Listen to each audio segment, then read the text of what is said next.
here I am, out on the streets with my head in my hands. I've got no plan, only to see you again. Don't get me wrong, sometimes I like being kicked on the ground. I'm not that strong, but then I come to my senses. Yeah, I'm coming. You can feel my power, and I feel what is real when she feels me. And I feel what is real when she feels me. And I feel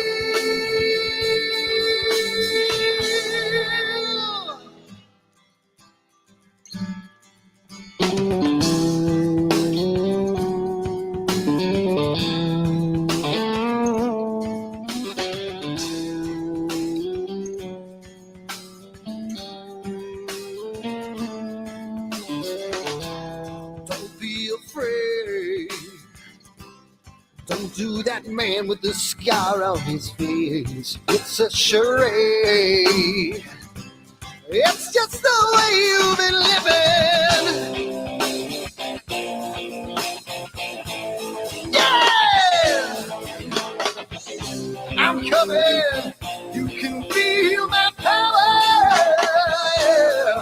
and I feel what is real when she feels me.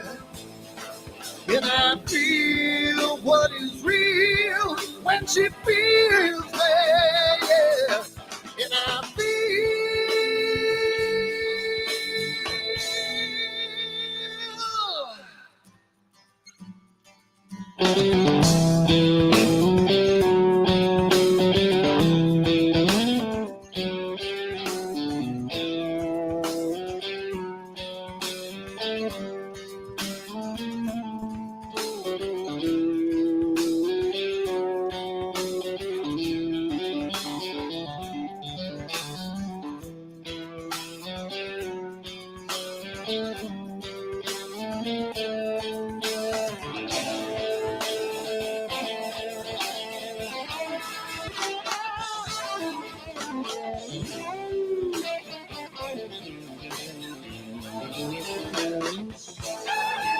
I feel what is real when she feels me.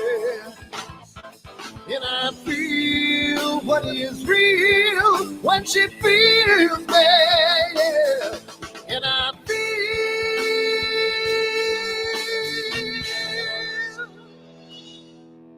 I feel what is real when she feels me. And I feel what is real when she feels me, yeah. And I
Hi everyone, Dan here, and I just wanted to put a little snippet about AstroWorld and what we do because I want to start getting the word out because I think it's becoming more and more of a giant community, and I want to get the word out to some other people. So what we do at AstroWorld is We hold astrophotography chats on Wednesdays at 9 p.m. and Fridays at 8 p.m. Eastern time.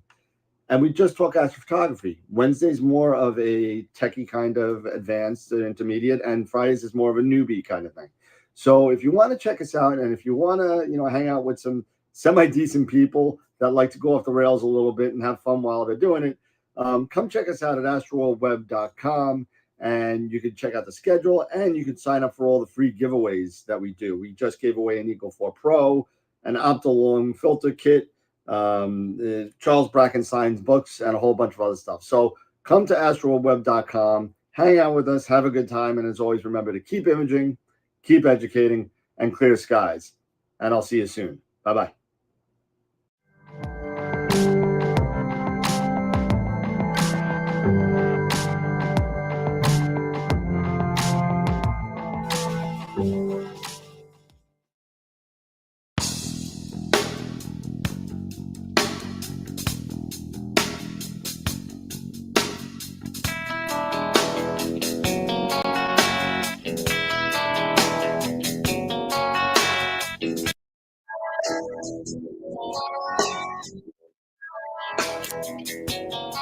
All right.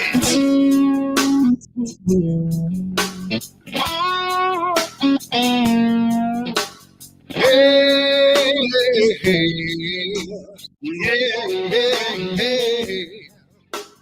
where did my color go?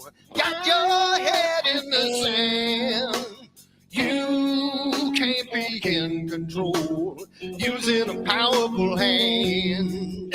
I wanna be you, I wanna see you. Don't taste the kisses of hate. Don't try to tell me, don't try to sell me, don't try to say it's too late.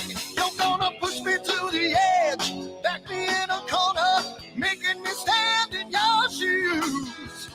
Push me to the edge, hide a little color, it's black and white and blue. Black and white and blue, yeah. All right.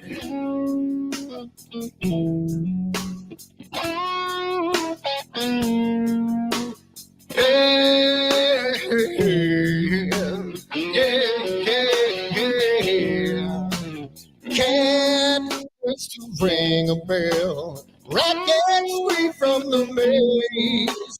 We can be taught to love. We can learn the way. I wanna see you, I wanna be.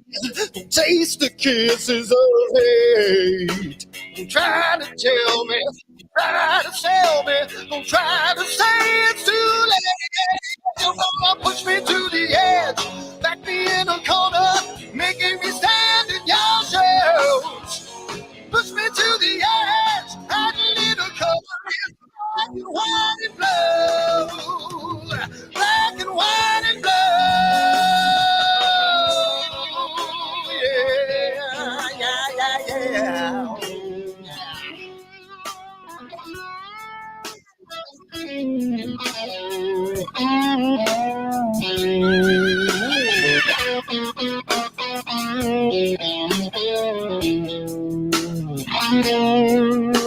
I wanna be, I wanna see, don't taste the kisses of hate. Don't try to tell me, don't try to sell me, don't try to say it's too late. Push me to the edge, back me in a corner, making me stand in your shoes. Push me to the edge, hide a little color, it's black and white and blue. Yeah, black and white and blue. You're going black and white on the edge, back me in a corner, making me stand in your shoes. Push me to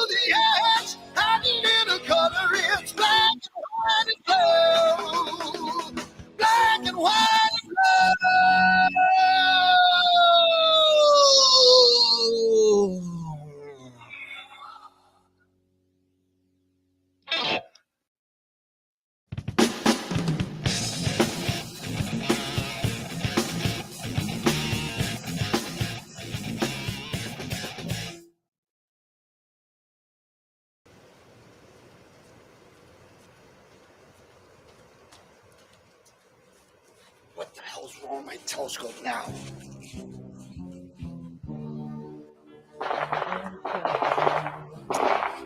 Get wrong with this thing.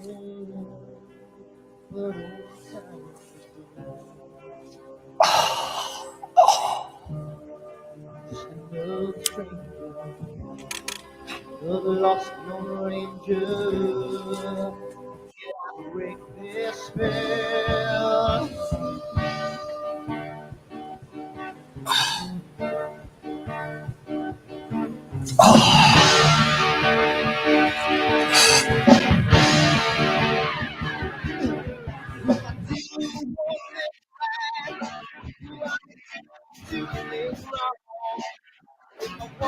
That fine line, I'll always take the fall. I can hear from the right. I sleep all day long, then I'm dreaming through the night.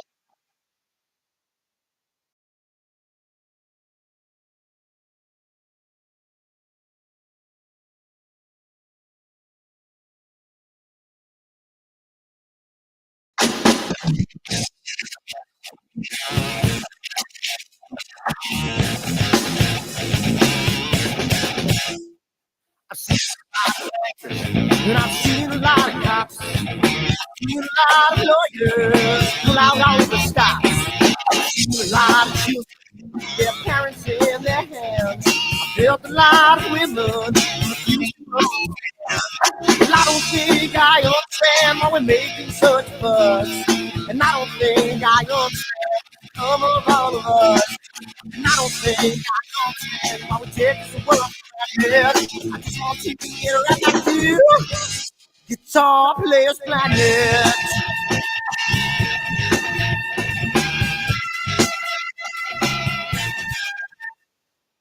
Yeah, pretty every day. Lights and the fire inside of the mothers are wanting the same thing. They take all your money whatever else bring. And I don't think I understand why we're making such a fuss. And I don't think I understand what's come of all of us. And I don't think I understand why we take this world for granted. I just want to get right back to Guitar Players Planet.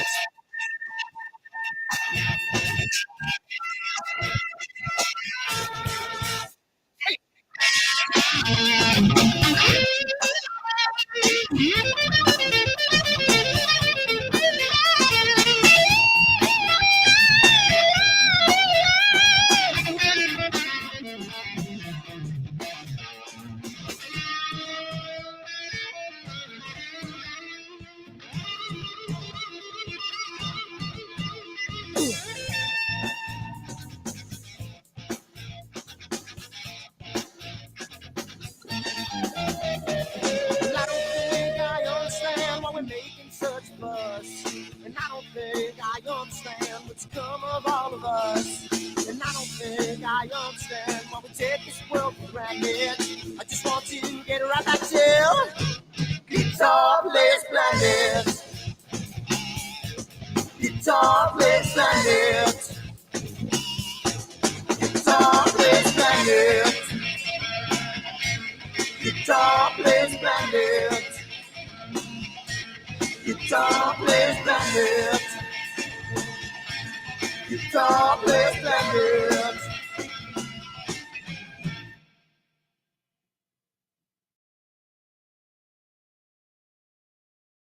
Are you ready for the next solar eclipse? October, annular eclipse. Oh. Don't let your glasses fall off when there's a solar eclipse. You might hurt yourself. Let's try that again. Are you ready for the next solar eclipse? Are you ready for it? October 14th this year is an annular eclipse, followed by April, another total solar eclipse, and you can get your own branded AstroWorld telescope solar glasses made by American Paper Optics today on the website, astroworldtelescopes.com, or give me a call, 516-273-3771. and we can get you a set of 4 of these for $9.99. Come on down again, AstroWorldTelescopes.com, and keep imaging as long as you don't have a solar shade on. Keep educating in clear skies, and we'll see you next time. Bye-bye.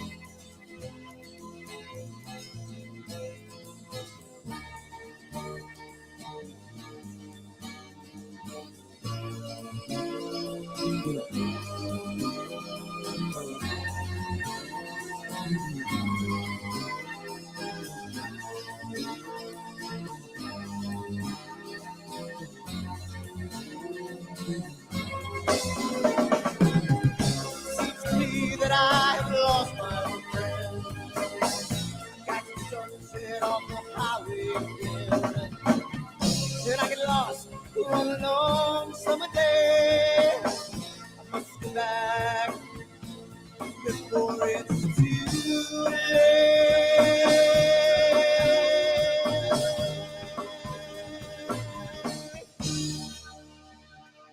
You're afraid you're feeling alone. Time and space can never unfold.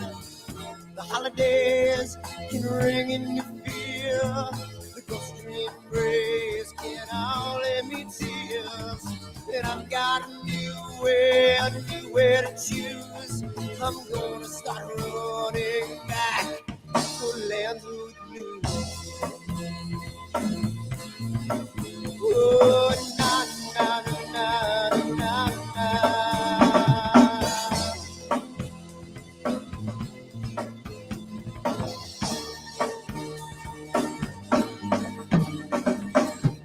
Sitting at the lake, I'm feeling confused, but I had my guitar, so I played this blues. But I'm afraid, the world might be true, that I might never be back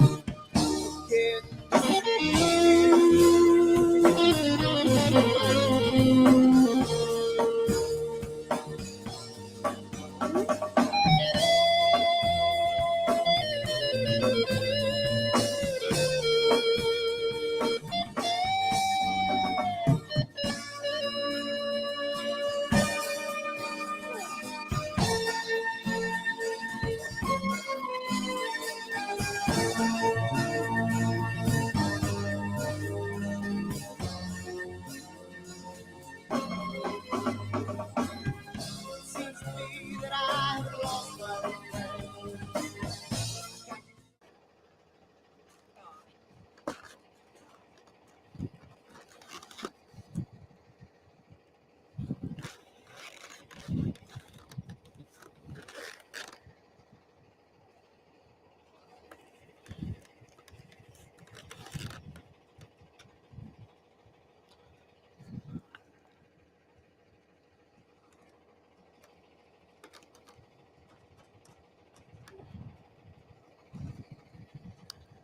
It's gotta mean something.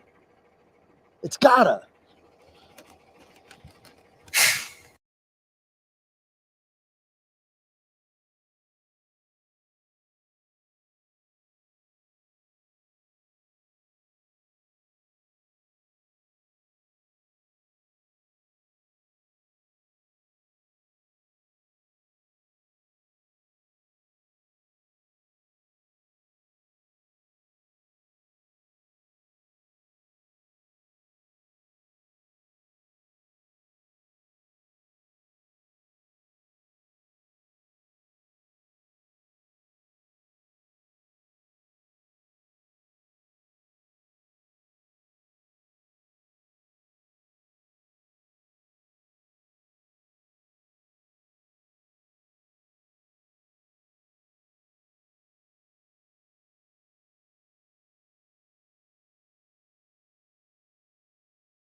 So here I am, out on the streets with my head in my hands. I've got no plan, only to see you again.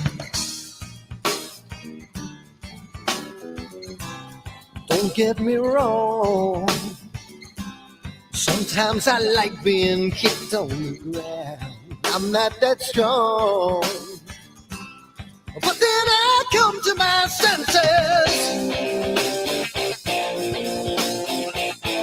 Yeah, I'm coming. You can feel my power, and I feel what is real when she feels me. And I feel what is real when she feels me. And I feel.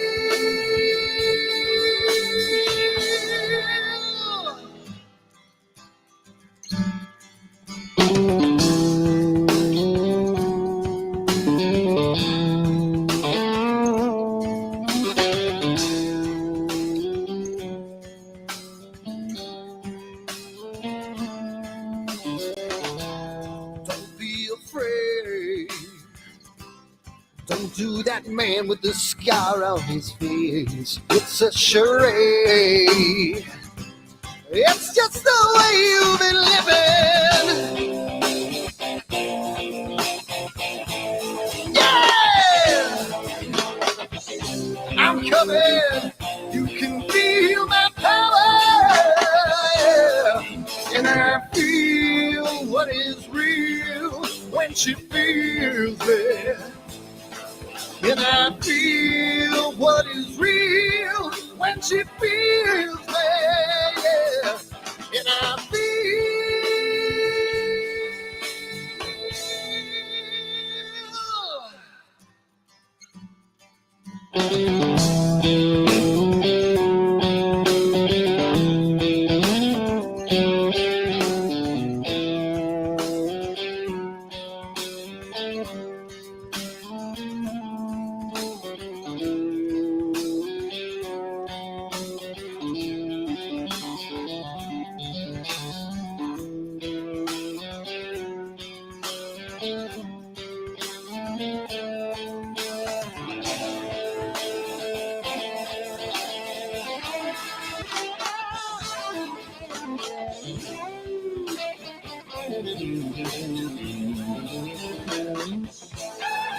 And I feel what is real when she feels me.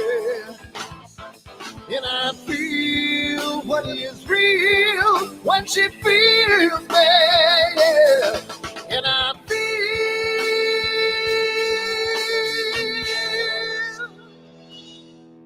And I feel what is real when she feels me. And I feel what is real when she feels me, yeah. And I feel.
Hi everyone, Dan here, and I just wanted to put a little snippet about AstroWorld and what we do because I want to start getting the word out because I think it's becoming more and more of a giant community, and I want to get the word out to some other people. So what we do at AstroWorld is We hold astrophotography chats on Wednesdays at 9 p.m. and Fridays at 8 p.m. Eastern time.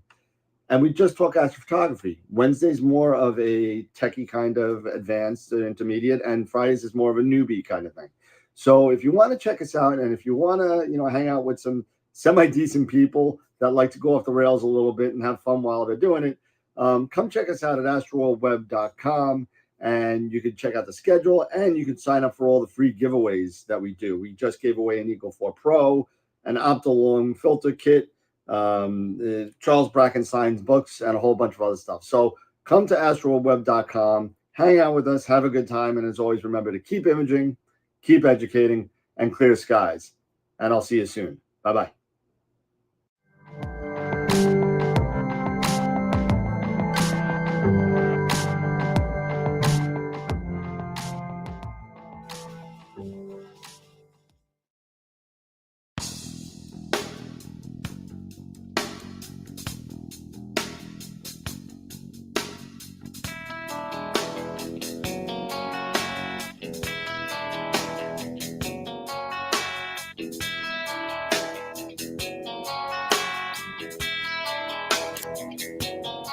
All right.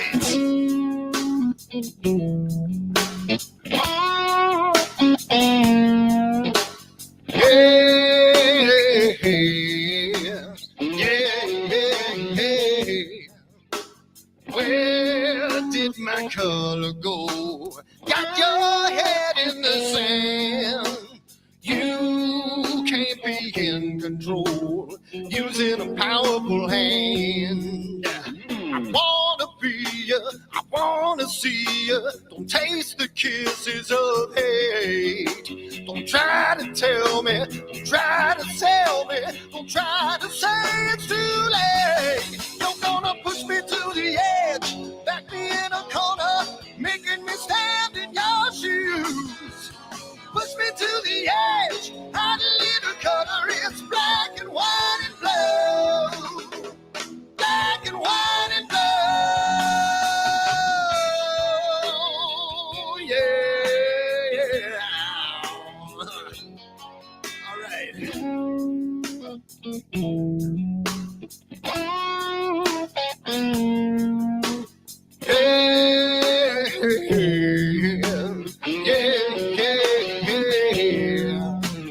Cat learns to ring a bell. Rat gets free from the maze. We can be taught to love. We've got to learn a new way. I wanna see you, I wanna be you. Don't taste the kisses of hate. Don't try to tell me, don't try to sell me, don't try to say it's too late. You're gonna push me to the edge, back me in a corner, making me stand in your shoes. Push me to the edge, add a little color, it's black and white and blue. Black and white and blue, yeah.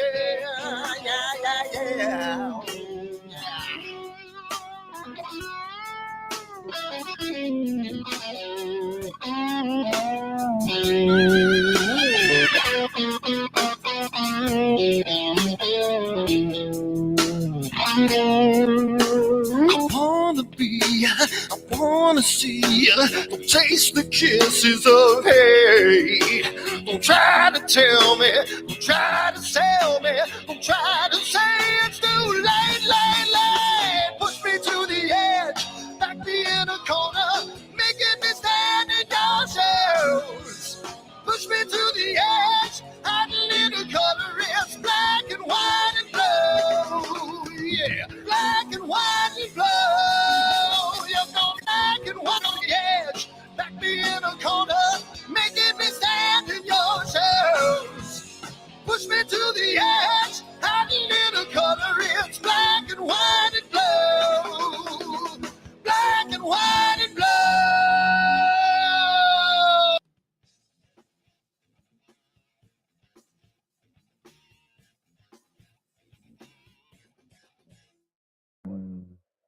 Hello there.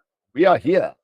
And the names are right. and then Thank goodness. you got your green screen right, and I just got off of Chuck's live streaming his imaging of the Horsehead Nebula right now, and I just Okay. threw it up there. I said, Chuck, you're not allowed to be live when I am. So he laughed. So I see Sean's in the chat. I see Tom's in the chat. Dennis, Dave Schaefer's there, of course. Tom Peter, how's it going? Greg Myers out there. We got a couple things to do tonight. That believe it or not, it's not a new product, but we're gonna talk about it a little bit. In this realm of new, all-in-one kind of wannabe astrophotography rigs that you put in a little box and you just take it with you. There's another member to the group apparently, and we'll talk about that in a little bit. We also have image of the week, right? We're doing tonight. Yep. Yeah, image of the week, and we got constellation night, right? Because newbie night, so we'll be doing constellations, and we're doing Hydra and Taurus, right? We are. You got Taurus. You got the bull. Got the bull. Now, what I didn't know when I was doing my research on Taurus is that for those of you, and we'll talk about this when I go on my presentation on Taurus, and I know a lot of people know of the story, but I know more people that know of the story than have read the story. So if you know the Epic of Gilgamesh, and you've read it, a lot of people know the story. Actually, know of the story. They know the name Gilgamesh. They're like, Gilgamesh. But they never read the story, and the story is actually pretty darn short, to be honest with you, because only a limited amount of the story survived on tablets and stuff like that. So they kind of had to put it together and figure it out and translate it. But it's a relatively short story, and it turns out that they equate Taurus. Partially to the Epic of Gilgamesh and his battle with the Bull of Heaven, and there was a whole thing in there. But anyway, we'll get to that later. But have you read the Epic of Gilgamesh? I actually haven't. I have it on audiobook. I'll give it to you. I have a translation on audiobook, and I'll give it to you. It's like a 2-hour audiobook. It's not long, but by any means. I mean, the longest audiobook I've read was like close to 70 hours. But yeah, so usually audiobooks go anywhere from like 15 to 30 hours, depending on how 70 hours is like a marathon. But yeah, so we're gonna be talking about that, and Eric's gonna be doing the Hyades, right? No, the Hydra. I got the Hyades in Taurus, but and we're gonna be doing. Wait, what's going on? Are we? What is going on? Why is... Wow. Oh, my YouTube is so far behind that it was still showing the preview. I thought the preview was still going on, and the whole thing, it was kind of weird. So that being said, rain here in New York. How's the weather over there in Chicago there, Eric? Right now it is just partly cloudy right now. It is supposed to start clearing up later, maybe within the next 2 hours. So I am keeping an eye on things. I've got the Dome open. I've got the Pegasus, Uranus hooked up, and I'm watching so I can keep an eye on the cloud coverage. And I'm waiting so it gets to that point, maybe at 5% steadily or down to 0. And then go for it, and then try to continue. You know what you should do? Because you got the Dome now. You know what you should do? You should get like one of those Wise cameras or some weatherproof outside camera with full like the all sky? Like the all sky? No, something that's weatherproof. The all sky isn't really weatherproof. that you'll have to take down, or you could get that dome that you could put over it, which is kind of weatherproof. So I don't know. I don't know if I trust that, but whatever the case may be, for like $40, you can get a Wise pan tilt zoom camera, which is outdoor rated, and but it does need USB power. That's the whole thing. It does need USB power. But you could take it, you could like Velcro it to the roof of your dome and run the cable down somewhere and plug it in, and you can watch the sky and see when it clouds up or when it becomes up. You know what I mean? Something like that. Yeah, yeah. That's a hell of an idea. You know, like, and it's got like a quarter 20 screw hole at the bottom too. So if you got a post somewhere, you could just stick it on it. Stick it on the post, stick it on my fence post or whatever. Yeah, and as long as you got USB power, you're good to go. And it's wireless too, so it goes right to your wireless network. There you go. So that's pretty nice. Cool. Like literally like $40. That's literally not expensive at all. These cameras have come down so cheap. But that's not. All right, so let's before we go completely off the rails, why don't we talk a little bit about the sponsors and all that? Let's do that, and our guest list continues to expand. So we'll go over some of our guests here. So there we go. Quick play. There we go. So thank you to all the sponsors. We get a lot of free stuff from people. I spoke to Jessica Hahn over at Optalong yesterday. So I don't know. They've been kind of weird, but I'm trying to get more filters from them for giveaways. I guess they may not want to do giveaways anymore because it just got too expensive the first time. So Prima Lucha Lab as well. Thank you for being a staunch supporter of our little corner of the YouTube world. So thank you so much for that.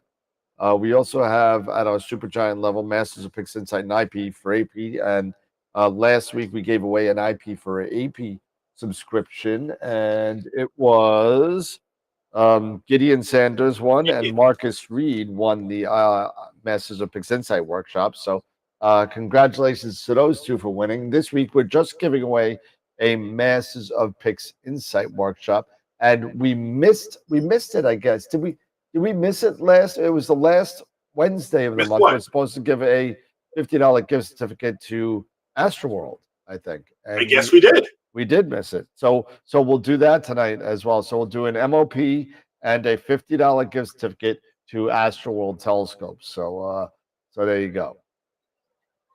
All right. And then, as I said already, we have our own retail shop. Go check us out at Dan at AstroWorld Telescopes is my email, or astroworldtelescopes.com, and you can see all your vendors plus your Sea Stars and all the good stuff, all the Player One cameras, and all we have all the retailers now at this point. And we just picked up directly. We just picked up from Japan IDAS filters. We were getting them from a third party, but I spoke to the gentleman over at IDAS directly in Japan, and he is willing to give us a dealership. So there we go. Oh, man. So, all right. And then Wednesday night, we got Ron Breacher coming on February 7th. He's been busting my chops because I've got 3 hours in the bank with him, and I haven't taken any lessons recently. So, so he's been busting my chops. So don't worry, Ron. I'll book him. And if what are you waiting for? What are you waiting for? Data. Yeah. Even use old data. I don't care. I'm sure Ron's like, what are you waiting for? Well, I think I'm gonna do the Barnard's E with him and just hang out, because you know what? I have the hours with him. May as well use them. So there you go. Yep. Yeah, there you go. And then the following Wednesday, we got Greg Prinklaw from Sky Tools coming on. Going to show us his suite on Sky Tools 4. Going to be a lot of fun hanging out with him. Then Bob Denny's going to give us a second overview on ASCOM Alpaca, which is a really cool cloud-based driver support. Hopefully the death of USB eventually. Be very, very cool. So less wires, less wire snags, and you don't break your brand new Uranus C camera that you have by cable snag. So that being said, on February. What's going on here? Do I have two slides of the same thing? I do. March 20th, Alan Friedman will be on here talking about, he is the solar guru, man. If you haven't, these are some of the images that he has taken on solar, and he is willing to come on and show us before the solar eclipse what to do and what not to do. So, so it's going to be a lot of fun hanging out with him. Yep. And join us on all of our other social media platforms. Discord, we're up to almost 150 people. Twitter, Twitch, Instagram, X, whatever else we're on. So thank you so much. And also, that being said, we can't and stop eating, Eric. But you're back on. But we got all these members now. So this thank is crazy. you. What's that? This is crazy good. This is crazy good. All these members. So I know. And if I saw a lot of people getting, they were posting pictures on Facebook that they got their perks. I'm glad that they got their perks. I know some people are waiting still. Some people are waiting for shirts. But you also have other gifts. So I'm waiting for those gifts, and I'm going to put them in one big box. So, so thank you to all the members that have joined us on either YouTube and or Patreon. You guys and girls are the best out there, and it really helps us out to pay for some of the things that we give back to you guys. So thank you so much for that. And then we're gonna get back to the show here. If I can figure out what button to hit, it'll be all right. And my mouse has got this button now where it goes from full scroll to. Josh is asking, do I get perks? What level gets perks? Patreon. The Patreon perks are listed in the Patreon site, and you could go in there and see what you get at what level. So there's like 4 or 5 different levels on Patreon. If you're on YouTube, you don't get much because they don't give us much. They take everything. They take 30% of whatever. So Patreon, if you're on YouTube, consider switching to Patreon. I'm slowly trying to move away from YouTube perks, but definitely go on Patreon and check it out. So it's patreon.com/AstroWorld TV. So. Okay. All right. And don't forget, everybody, do us a huge favor and give us a thumbs up here on YouTube. Give us a like if you're watching on Facebook. I'm not sure how many people are watching on Facebook, but here on YouTube, I mean, how many people are we looking at? Because almost 30 right now. See, we're at 30. And how many thumbs up do we have? Got to refresh. 12. See, that's what I'm talking about. We got about half. So we got about half. So I'm asking, everybody to do us a favor. It really helps out. Seriously, it really does help out with Google and them knowing about us and stuff like that. And we really want to, try to increase this number at some point to even go beyond, 30 and get 40, 50, and even larger. But give us a thumbs up. If you haven't subscribed yet, I'm sure a lot of you in the chat are, you guys are staunch subscribers, and we continue, to say thank you for your support. But if you're new to AstroWorld TV, you're just checking us out for maybe the first time, you've hung out maybe a couple of times, and you like what we're doing, you see what we're doing, and you appreciate what we're doing, give us a thumbs up, consider subscribing, ring the bell, all of that stuff, and let your fellow amateur astronomers, astro imagers know, hey, these guys out here from Illinois and Long Island, they're doing their thing, and they got some good stuff. They talk about interesting stuff. They have good guests coming on. So that would really, really help us out, guys. Thank you. Yep, absolutely. And I'm actually starting and I might be shooting myself in the foot by doing this poll, but what's up? Actually, I'm doing a test on a poll here. Oh, on the poll. Okay. Yeah. Gotcha. Hey, Corin. There we go.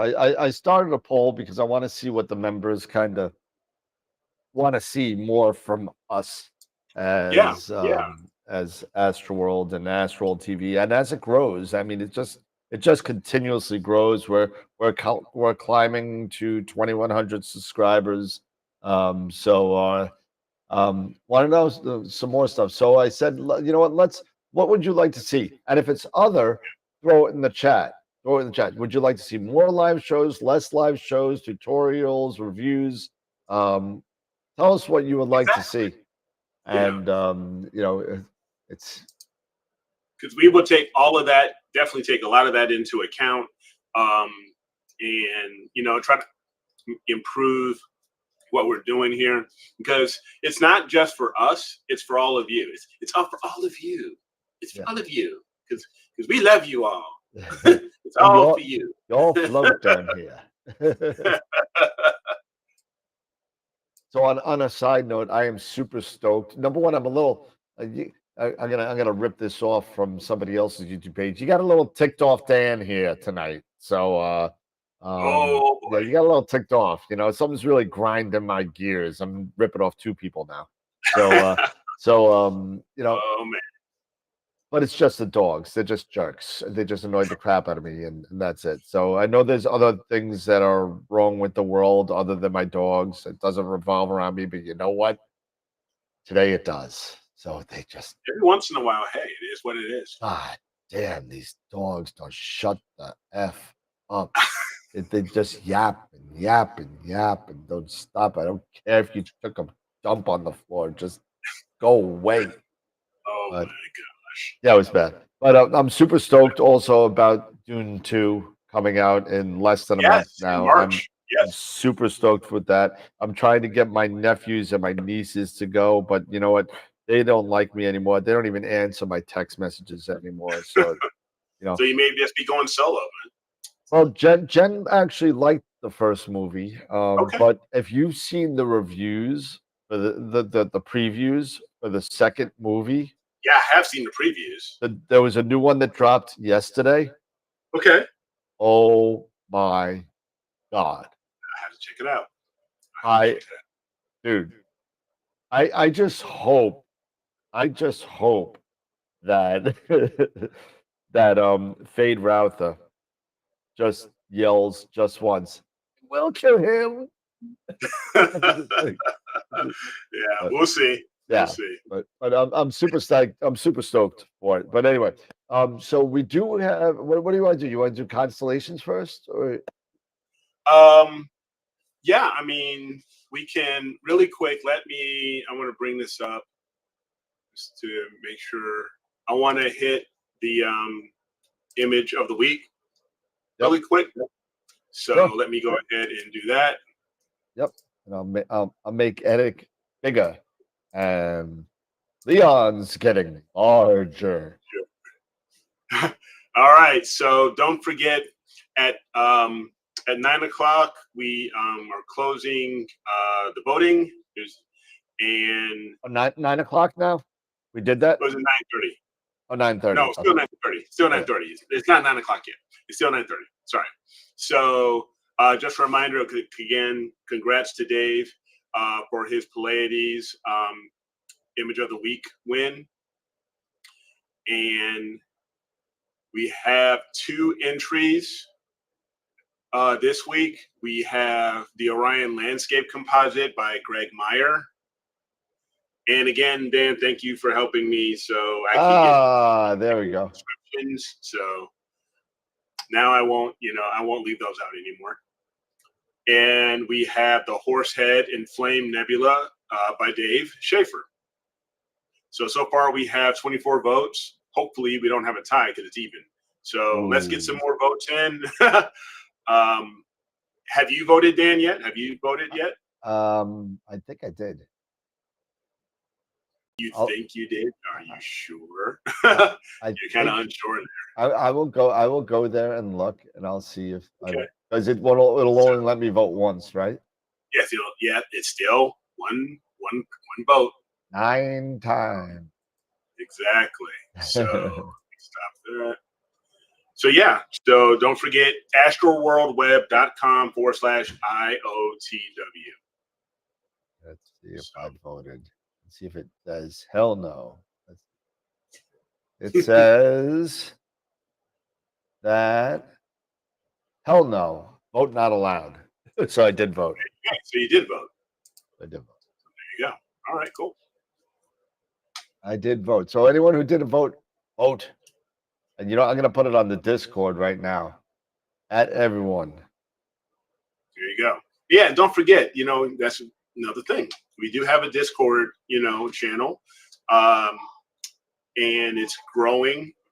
How many Let's see if I add it up. members? 32 are online right now, and offline is 113, so 145.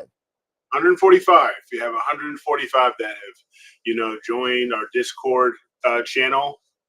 So definitely, if you want to drop the link in the chat or anything like that, and if anyone is, because Friday is newbie night. So if there are anyone interested, anyone new to astrophotography and would like to join our Discord channel and ask questions, drop a line, anything like that, please go ahead and do that.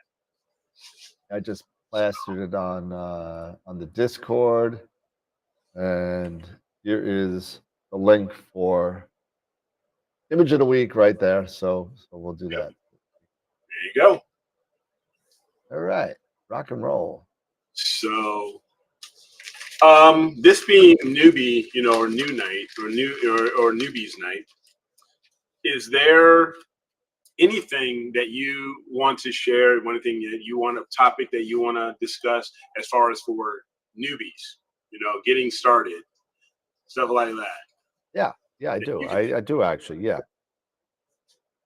How to muzzle a dog. Oh, good God, man. Yeah. So newbie stuff. Get some Benadryl or something. Knock them out. I tried that when as far as doggy Xanax, and I was threatened upon, pain of death. Yeah, pain of death. If I ever give it to the dogs, because the dogs just literally like drooled and peed all over themselves when we did that. So yeah, it was like having a 95-year-old father floating around in it without the depends. But yeah. So no, seriously, beginner stuff. Yeah, I mean, there's a lot of beginner stuff that we could really kind of talk about. We could talk about, just shooting with the DSLR. We could talk about, just image tracking. And you know what? And not for nothing, that could be a good link for something that just came out, recently, or is coming out. But the newest member to these all-in-one kind of telescopes, these imagers that are out. Yeah. These quote unquote smart telescopes. Smart scopes, yeah. Well, yeah, they call it that as well. So we all know about the Sea Star, we know about the Odyssey, we know about the Stellina. And now from the makers of Stellina, which Stellina came out with the best. Yeah, Vaonis. From the makers of Stellina. Vaonis, the company, came out with the Stellina first, and it was at a whopping. This is years ago. This is like 4 years ago they came out with the Stellina, if I remember right, and that was $4,000. That's how much what it was 4 years ago.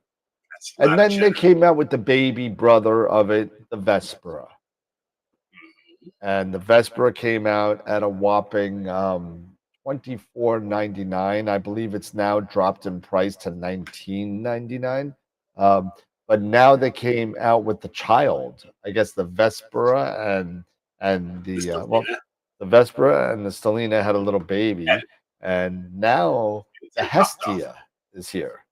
So the Hestia is here, and I'll show my screen. And this is really downscaled, but it's kind of crazy. So let's take a look. I think I have it over here. Here it is. So here is the Hestia, right? And let me get back up to the top.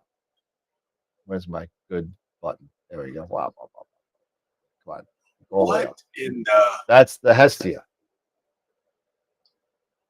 Okay, so what you do is there is these electronic blocks that you put on the back of this thing, and you lay your iPhone on it, and it syncs up to the lens, the camera lens in the Mhm. top, and it turns it into a here's the let's see if I can find it here on the video.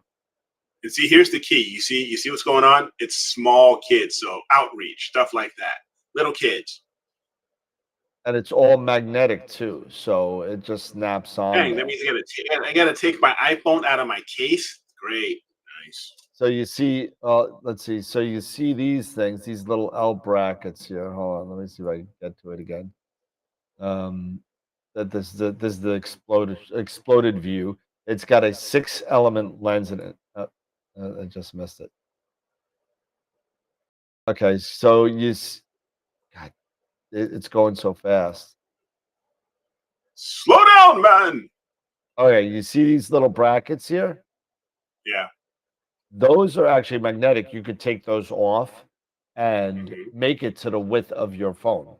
So you can fit Okay. multiple phones on there. So there's one on this side, there's one on the other side as well to make 2L brackets for the two bottom corners of you. And you just place it into this lens and it shoots out here. And it's a 30 millimeter focal length lens. That's all it is. Um, and it's got the same thing. It's got basically it's got pointing, it's got plate solving, it's got the sky map. Now it's not as crazy kind of like it doesn't do any slewing or anything like that. It doesn't I don't think it does. Um yeah, it goes on What? any No tripod. screwing. There's no what? There's no go to. What? I gotta look more onto it. Um Day mode, night mode, scenery mode. It's help for alignment. So it's kind of like one of those star sense kind of things Hmm. where Yeah. plate solves and you kind of got to move it yourself. Um, Hmm. but the thing that's great about it is it works with your cell phone. So it makes it very, very small. I mean, if you take a look at this thing is tiny. It's like Yeah. the size It's of a tiny. hardcover It's gotta book. be. I mean, if I'm This is looking a at, 14. That's a so 14 Pro. So it's the it's gotta be. size of Yeah, that's crazy small. here's the size right here, 17 by 24 So it's almost Cent- yeah. So it's almost centimeters. basically. Centimeters. So it's So almost basically like that, on my camera, So. so the So it's biggest like something like a notebook. It's like a notebook. yeah, it's like a 10-inch Kindle, Yeah. but Okay. a little thicker. Yeah. Yeah. I'm Um sorry. I'm with Corn here. I need my go-to. I'm lazy. I'm a lazy astrophotographer. I'm a lazy astronomer. I don't want I to have to turn it. I I hear you. I'm just saying, but this is the next thing. But here's the kicker with this, and Mhm. this is something that we could talk about a little bit. In this age of you know smart telescopes, like you said, Yep. um, Smart telescopes, what would you AI. think to pay with the cost of the Sea Star? Um, what would you think you would pay for something like the Hestia? I What do you would think? say I'd say it better be almost darn near just like the Sea Star. Got Well, to be almost the same it's less. price. It's less. Okay. Um, You it's know, that or less, exactly. I but mean, but because not the Sea much. Star became a game changer. It's about $100 less. Okay. Okay, so it's about So it's $100 400. less. So it's Now, 400 bucks. right. What's that? So it's 400 bucks. Yeah, let me pull it up real quick. I think that's with the highest level of it. That's Mhm. with the better tripod, the hard case. Um, let me see. Give me 1 second. I just didn't want to show this on the screen. Let me see. Um, where is my email? I think it was. Let's see. Smart scopes are smart scopes for stupid astrophotographers. So if you just want the base, don't if you know. just want the base kind of thing, the book size thing, and nothing else, it's $299.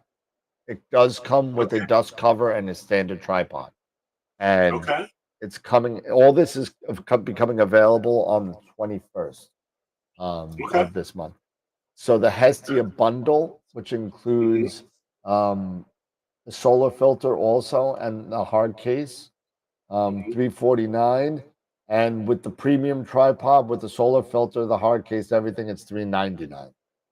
Okay, it's still So- not bad. But the great thing about the Sea Star, the Hestia, other, is that they're becoming more affordable for and more realistically affordable for people who intend to use these maybe with their families. Maybe if you have, young children, or it's great, as I said earlier, for outreach. And it's a great way, especially now with how we are so connected, via our phones and technology and everything, and the capabilities of our phones as well, what they can do. This is a great way to introduce people to the night sky who are unfamiliar with the night sky, who maybe have perhaps a passing interest, just nothing major, but maybe a passing interest in the night sky, in astronomy, in understanding and seeing, what is beyond, perhaps our solar system as well as beyond our Milky Way, that this is a great opportunity and a great time for these types of devices to introduce people or reacquaint people with astronomy. Because one of the great fascinations and one of the great things that from the very beginning of time, when man started walking the earth, was when you really had nothing much to do, especially back in the day, what did you do? People looked at the stars. They were looking in the stars. They were building pyramids in Egypt and in Mexico and everywhere else that were aligning to the stars and all that stuff. But not to get off of a crazy tangent, but people are trying to reconnect. This may be another way for people to reconnect to, something bigger than themselves, which is everything outside of our planet and beyond our solar system. So I don't think it's a bad thing. It's a fair price. It's not a bad price for what you're getting and what you can do with it. So that's cool. Yeah, Now, I'm just I'm updating the poll here. So okay, because I saw some of the responses here. It said the poll was complete with 19 votes. yeah, so the poll completed has 19 votes, and we had they would like to see on AstroWorld TV tutorials, reviews, and it was split between more or less live shows. It looks like everybody still likes the live shows. Appreciate So that. They like us. They really, really like us. they like it. You like me. Yeah.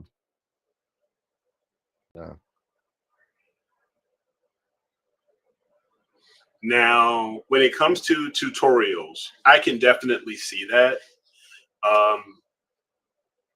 And that is something where I think we should maybe invest a bit more time in tutorials and different types of tutorials. So I'm just putting up another post. There we go. So add option. Right. And Must contain. Oh, I got too many characters.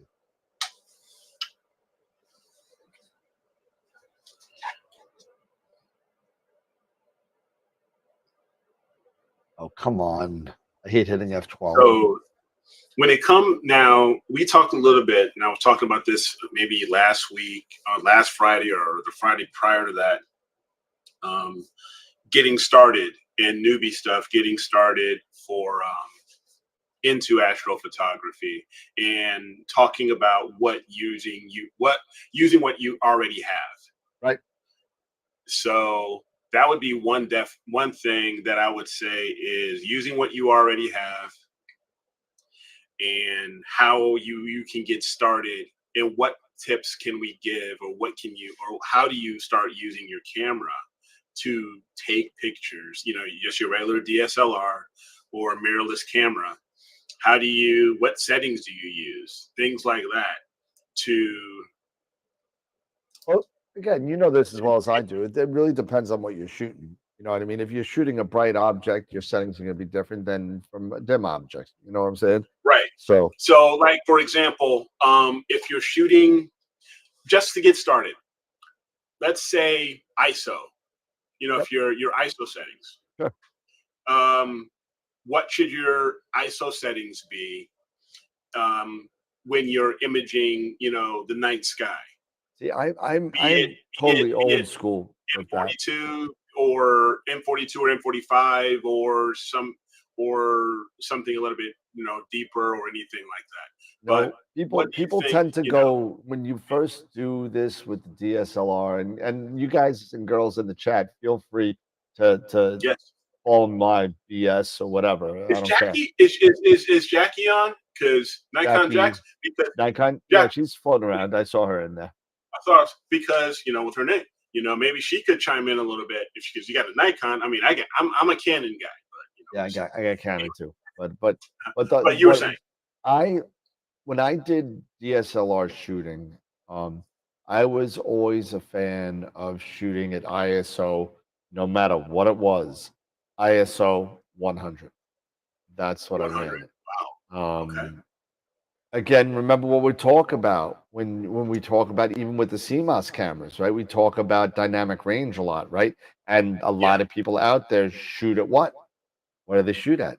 They shoot at gain 0. And there's a unity gain that people throw out on cloudy nights, but you get your bigger dynamic range at your lower gain, and it's no less different than with ISO. So lower ISO, lower noise as well, right? So same thing. So I was always a fan. Now, when I was in the beginning and when I was shooting out, I was like, screw it.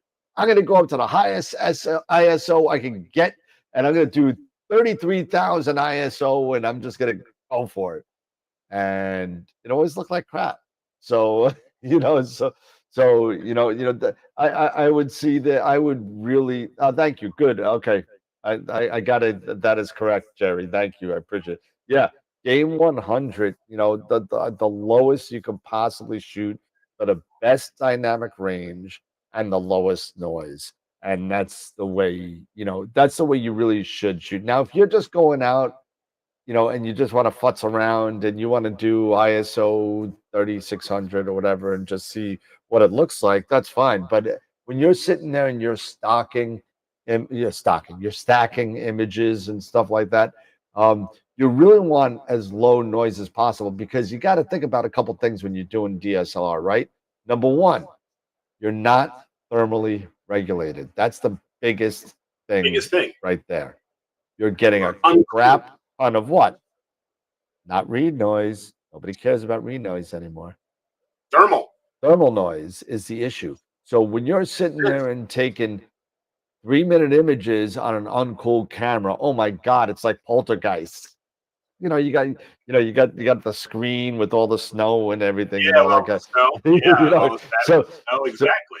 You got that stuff. But you know what? I would not go any higher. I would not go any higher even on the dimmest objects. I wouldn't go higher than like 800. That's the highest I would go. Now, and that's only for the fact. the only reason why I would kind of raise my ISO is if my guiding was a little effed. Hmm.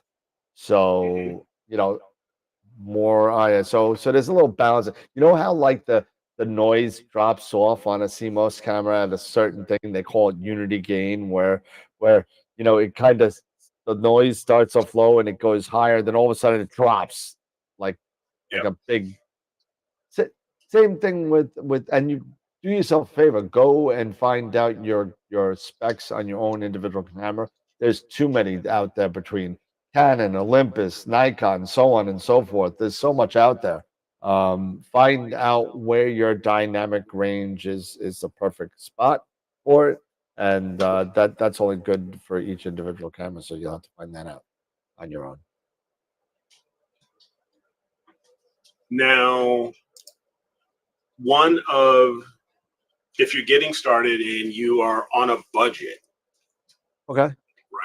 If you're on a budget, you don't want to go out and buy a new telescope or spend $1,000 on a new telescope and the cooled camera and all this Yep. stuff. Still sticking with the DSLR. Yep. I would definitely recommend one if you can find them. This is just in my opinion and from what I've heard, and I do have when I bought it pre-owned. A Canon, if you're using a Canon 6D Mark One, Original, yeah. the original. I'm not sure about Nikon because I'm not familiar with Nikon. Maybe Jackie can chime in on that. She's in the chat. Maybe she could chime in on what would be even something several years old, because the Mark One is years old. Oh yeah. But it's still considered one of the better cameras for Performing deep sky. cameras, yeah. Yeah, for deep sky or just night imaging. Yeah, well, here's the thing with that. I was the guy that said, "Oh, wait, let me get the 6D Mark II because How I it can be better. the Mark I, Mark II, next generation, better performance." Nah, doesn't happen. Now it's recording my YouTube shows. It's right in front of me right now. So it's a good camera. It's even better for vlogging. But I would tell you, even I gotta tell you, even the Uranus C, this camera right here. Yeah. I think it's like $599. It's half the price of a 6D Mark One, and it's cooled. It is cool. And it's cooled. So there's something to be said about there's a trade-off here. A smaller sensor, cooled camera. It's not apples to apples, but I mean these things have come down in price so much. You could get a decent cooled camera for under $800, and just throw it in there. And Corin he's brought up a good question. Can you do nightscape photography with a DSLR modified camera? Yes. Yes, of course. Absolutely. You can. You can do nightscape photography with a DSLR modified camera. And remember, there are different types of modifications when we talk about a modified camera. You have the full spectrum modification, and you have the more of that, the hydrogen alpha modification, right? Yep. So, and some of these you can do yourself. Some of them you may want to either send them off to maybe a company that specializes in that, or purchase, something from that said company. But no, you can definitely use a modified camera, and especially when I believe I was reading when it comes to, like, the full spectrum modified cameras. Those cameras, if modified with the full spectrum, you can actually still use them for daytime. There are certain modifications that once you modify it, you can't go back. But you can't go back to standard, maybe terrestrial or standard family shooting or things like that. But I believe I read somewhere if you had the full spectrum modification, it gives you the best of both worlds. Yep, it does. It does. And So yeah.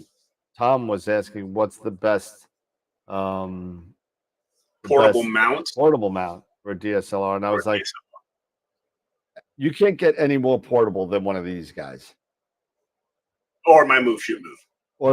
or the move shoot move. But you know what? I don't sell It's the move shoot small. moves. So I don't. It's small. It is small. It is small. But the Sky Guider Pro, and even if you want to go even lighter than that, a Now little with bit the more Skyguider simple. Pro, now the Skyguider Pro, and I believe the Star Adventurer and those and the like of that, those are better than the move shoot move, in my opinion, for one reason. Because they can also track, at least they can track in right ascension. Oh yeah. At the very minimum they can track with in right ascension. So you can take longer exposures with that, unlike maybe with the move shoot move. Right. The move shoot only move's really one good axis. for there's only one. The move shoot move's really good for Milky Way, I would say. Those Okay. types of nightscape shots. But sometimes if you are focused, or if you're trying to get a particular target and stay locked in on that target, I would probably say, because I haven't tested, because maybe I'm just ignorant to what everything the move shoot move can do. But say if you were trying to image just a single target, having having the Star Adventurer or Skyguider Pro or the similar to that, those will give you a better fit, right? Because they can track NRA, you can auto guide, right? Yep. So you can do those long exposures and stuff like that. So, and yes, and to Greg's point, you can add a counterweight. So if you do have somewhat of a slightly heavy, within range, maybe 12-pound, 14-pound range, whatever, if it gets a little heavy, you can use a counterweight to help balance things out.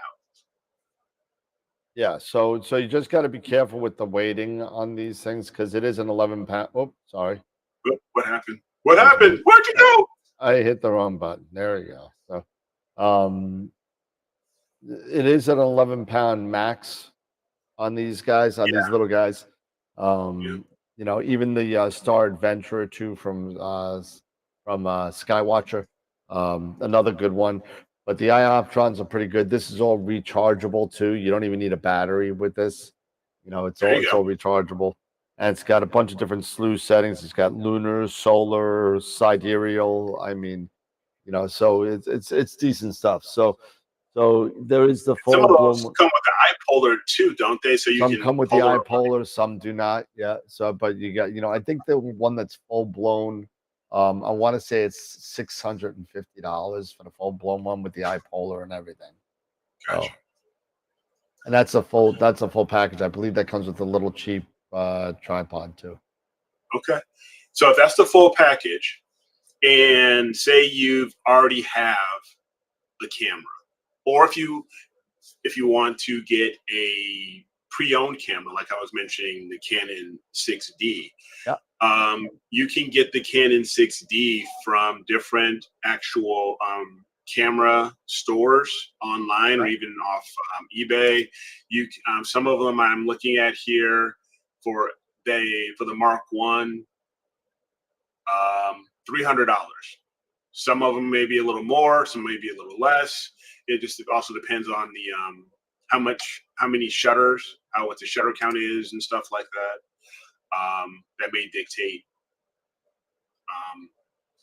the price a bit more, but you can get something like that. So say $300 to $500, and then you get a nice lens. You even look at getting a Rokinon 135, which is under $200,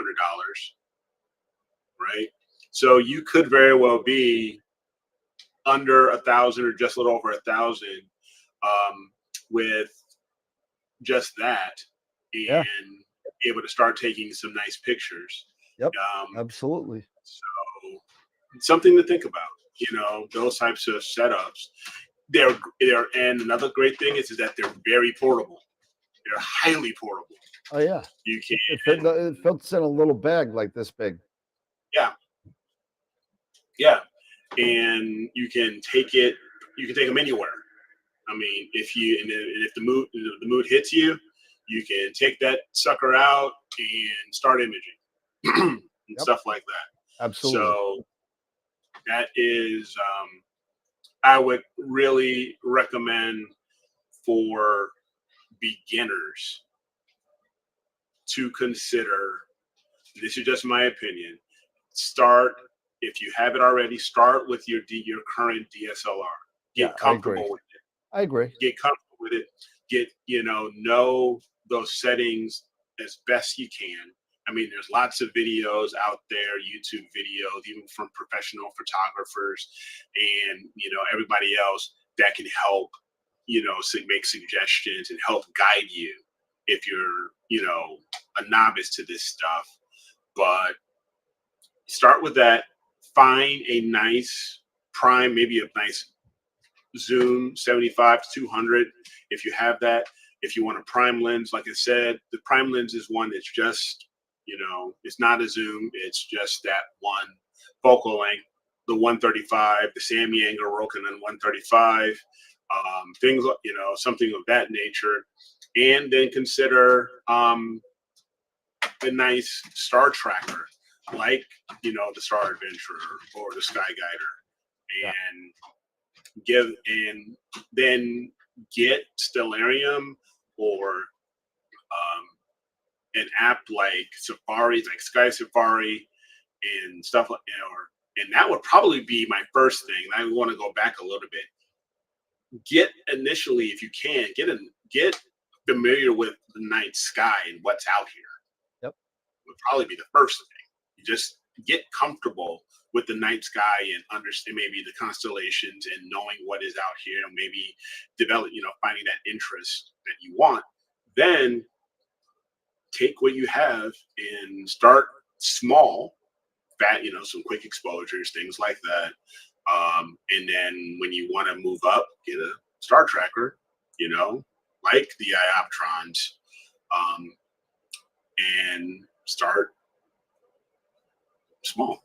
And then you could do also, Eric, and for those of you that are already astrophotographers, right? And actually scratch that. If you're regular terrestrial photographers, and you have a plethora of wonderful lenses and you're looking to kind of do something, there's nothing stopping you. And some people don't know, some people don't get it. You could take those lenses and put it on a cold astro camera, put it on a dovetail, and now you got a cooled astro camera with a really good lens. All you need is the adapter that fits your lens bayonet, whether that be Nikon, Canon, Sigma, whatever else is out there, Sony. You do the E mount from Sony. All that kind of stuff. And you just take that and you get that fits onto your cooled camera, throw it on a dovetail. And like Bob said, and I literally forgot about this part, you get the Skywatcher GTI, right? The GTI is an 11-pound, the same thing, and it has go-to. So I mean, you take that, you could get an ASI Air, or if you get a Melee and want to go outside that ecosystem, whatever you want to do, you could do that as well. Yep, exactly. And Corin, you made a great point, made a great comment. Start small, take your time, and enjoy the hobby. Just try. The big thing is to just try and enjoy the experience. Enjoy the experience of just learning the night sky, being out here. You're gonna make mistakes. Yep. Enjoy making the mistakes. Enjoy, I would say fail. Enjoy failing. You'll Never not make a enjoy mistake. failing. And then, Trust me. whatever. Enjoy failing because you're going to learn from those mistakes, and you will get better. And you will improve. They can be a bit frustrating, but they could also be a point of enjoyment as well. I say, listen, go big, get frustrated, and have a glass of wine. That's what I say. Yeah. Oh, Hey, listen, man. you know what? Eric's right, though. On a serious note, Eric's right. So, you may not enjoy the failures, but I'll just rephrase what Eric said. You won't. You're not going to enjoy the failures, but you will enjoy the fruits of your failures when you learn from your mistakes and grow There you go. and get better pictures. So trust me, the frustrating stuff is not fun. It's not fun. It's works one night, it doesn't work the next night. You did the same exact damn thing, and you know what? It's gonna happen. It's gonna happen. But you know what? It's all about getting in a routine, and I keep on telling everybody the routine is so important that Yes. you keep on doing the same thing. And I keep on going back, and I still see it to this day. And I get, dreams about this. Like just Derek Jeter, right? When he comes up to the plate, he does. If you ever watch Derek Jeter and his routine when he comes up to the plate, he does the same exact thing every time. And you sit there, and I can see it to this day. He's got, he comes up to the plate. He's got one hand on his head looking down. He's got his hand up here like this, right? You tell him the pitcher to say, "You pitch when I'm ready," and and he goes and then he grabs his bat and he hits. Same thing with Michael Jordan when he goes up to the foul line. Same exact routine every single time. And you know what? Not only does that save you time from troubleshooting and doubting yourself. That's the first thing. The second thing is you could take all this other stuff and forget about it because you do the same thing all the time. It's got to be something else.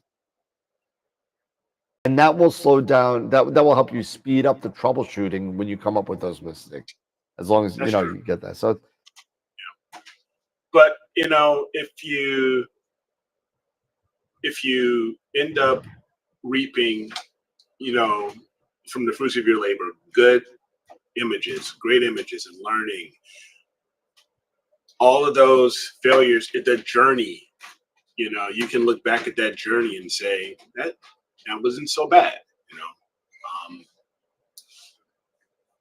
You will definitely learn from your mistakes in this hobby. I could totally agree with you, Corey. You will learn from your mistakes, and you're gonna make quite a few of them, but you will get better.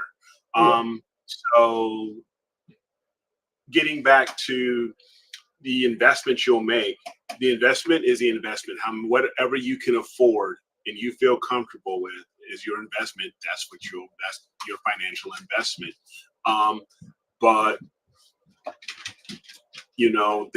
but if you even start small and have a low budget and just buy used, or pre-owned stuff, it's nothing wrong with that. Whatever you can afford, and just begin. Learn your camera, learn your DSLR, learn those settings. Like, even, what Dan was mentioning, try ISO 100 or don't go any higher than ISO 800. Learn, purchase, let's say, APT or backyard backyard EOS rather, and learn, these different pieces of software, learn your equipment, and eventually you will start, pulling certain things together. And another thing I will say, take freaking notes. My God, if you take anything away from this, and I'm telling you right now, it's this: have a notebook or use your phone, whatever it is, but take notes, because you are going to go to that point where 1 minute things are going to work great, and you're going to want to take notes on what worked, because if you don't, and the next day you go out and you're going to do the same thing again, and now things aren't going as well, and they're breaking, and you're going to be like, what did I do yesterday? What did I do that other day? How did this was working so well? Yeah, I have a problem writing at nighttime, and this is before they came out with pens with lights in them that light up. Okay, so what I did was I had a dicta recorder on my neck, and I would hit record, and it helped me a lot when I was doing the Messier, not marathon, but the Messier project from the Astronomical League. And what I did was, whenever I was watching, I would dictate what I was seeing, and I would bring it home, and I would plug it into my computer, and drag and dictate would take the whole thing and put it in a Word file. And that drag and dictate, I don't even know if that's still around.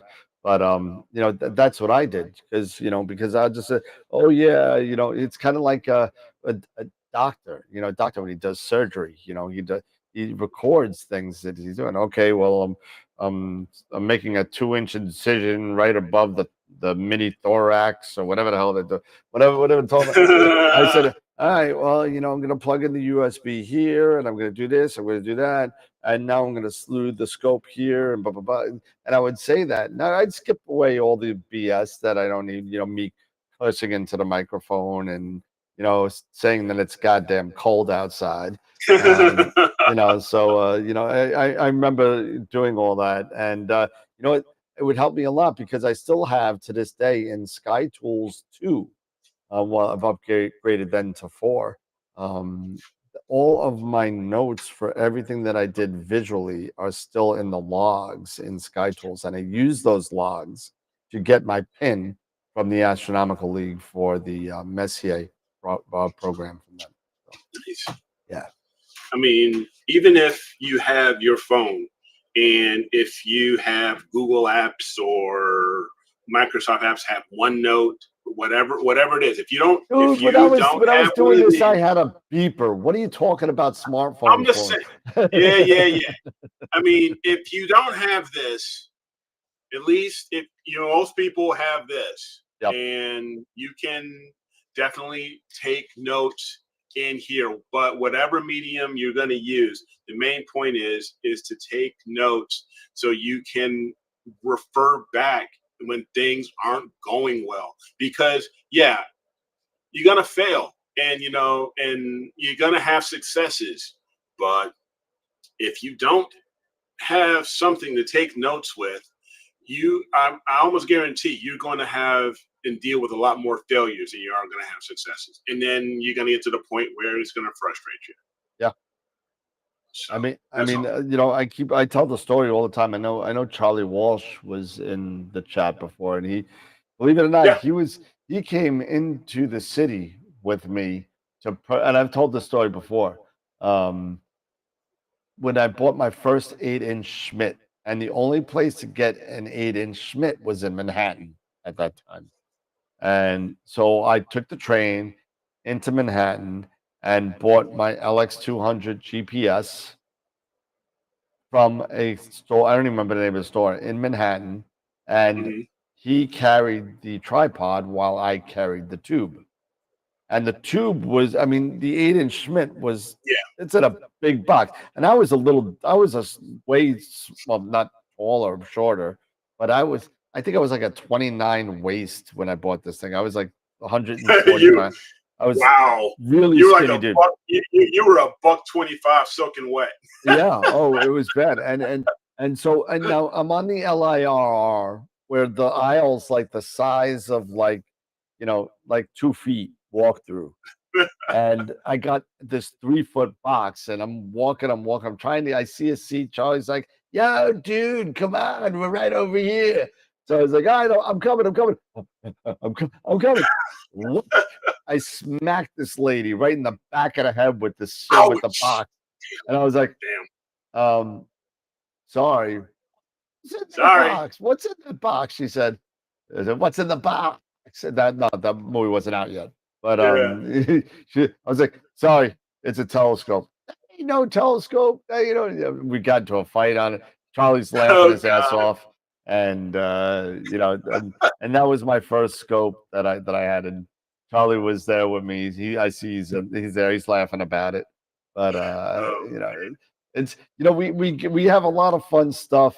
Like I would sit there and I would bring my telescope. This is before I got into the imaging.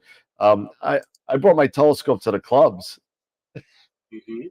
and To the I would clubs. oh yeah, OBI, which is the Oak. It's Uh, not around no more. It's called the Oak Beach Inn, right? And it was right on the Long Island Sound, so it was dark. The only thing that was light was the club. So I would set up the scope, and I'd be putting it on Jupiter. Man, chick magnet, oh dude. man. Dude, they would all come over and hang out, and they'd be like, "What are you looking at?" Oh, that's cool. I think I got about 3 phone numbers out of that telescope. So, Oh man, that's funny. yeah. Okay, so let's go into constellations. Oh You yeah, want to go? You want to we got out? 15 minutes before Yeah. You want to kick things off? IOTW. No, and I went first last time. It's your turn. All right. So let me just see something here because I want to get it ready. All right. So let me go ahead and share my screen here.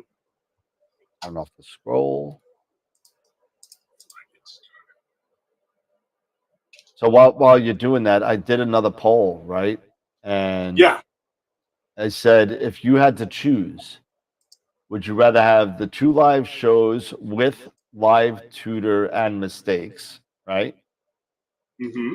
Half live shows with recorded tutorials, or less live shows and more tutorials? It came And overwhelmingly keep the 2 live shows and do live tutorials with mistakes. all right. So there you go. So, Now there you go. all right. Okay. The people So have let's hop spoken. in. Yeah, the people have spoken. So we're definitely going to talk about that and see what we start pulling together there. Because the people have spoken. We are listening. We hear you. So here we're going to talk about, constellations, and now we have the big one. We have Constellation Hydra that we're going to be talking about. So, all right. Constellation Hydra is the big boy. It encompasses over 1,300 square degrees. It is the largest constellation of all 88 constellations in the night sky. It is basically in the southern hemisphere, in the second quadrant, and it can be seen from latitudes of 54 degrees north down to 83 degrees south in the night sky. And Ptolemy was the initial recorder of the constellation in the 2nd century, and it depicts the Linnaean Hydra from mythological narrative of Hercules. So we'll talk about that in just a sec. The genitive form of Hydra that was used in how you name it, how you name the stars, is, I want to say, Hydri. And its 3-letter abbreviation is HYA.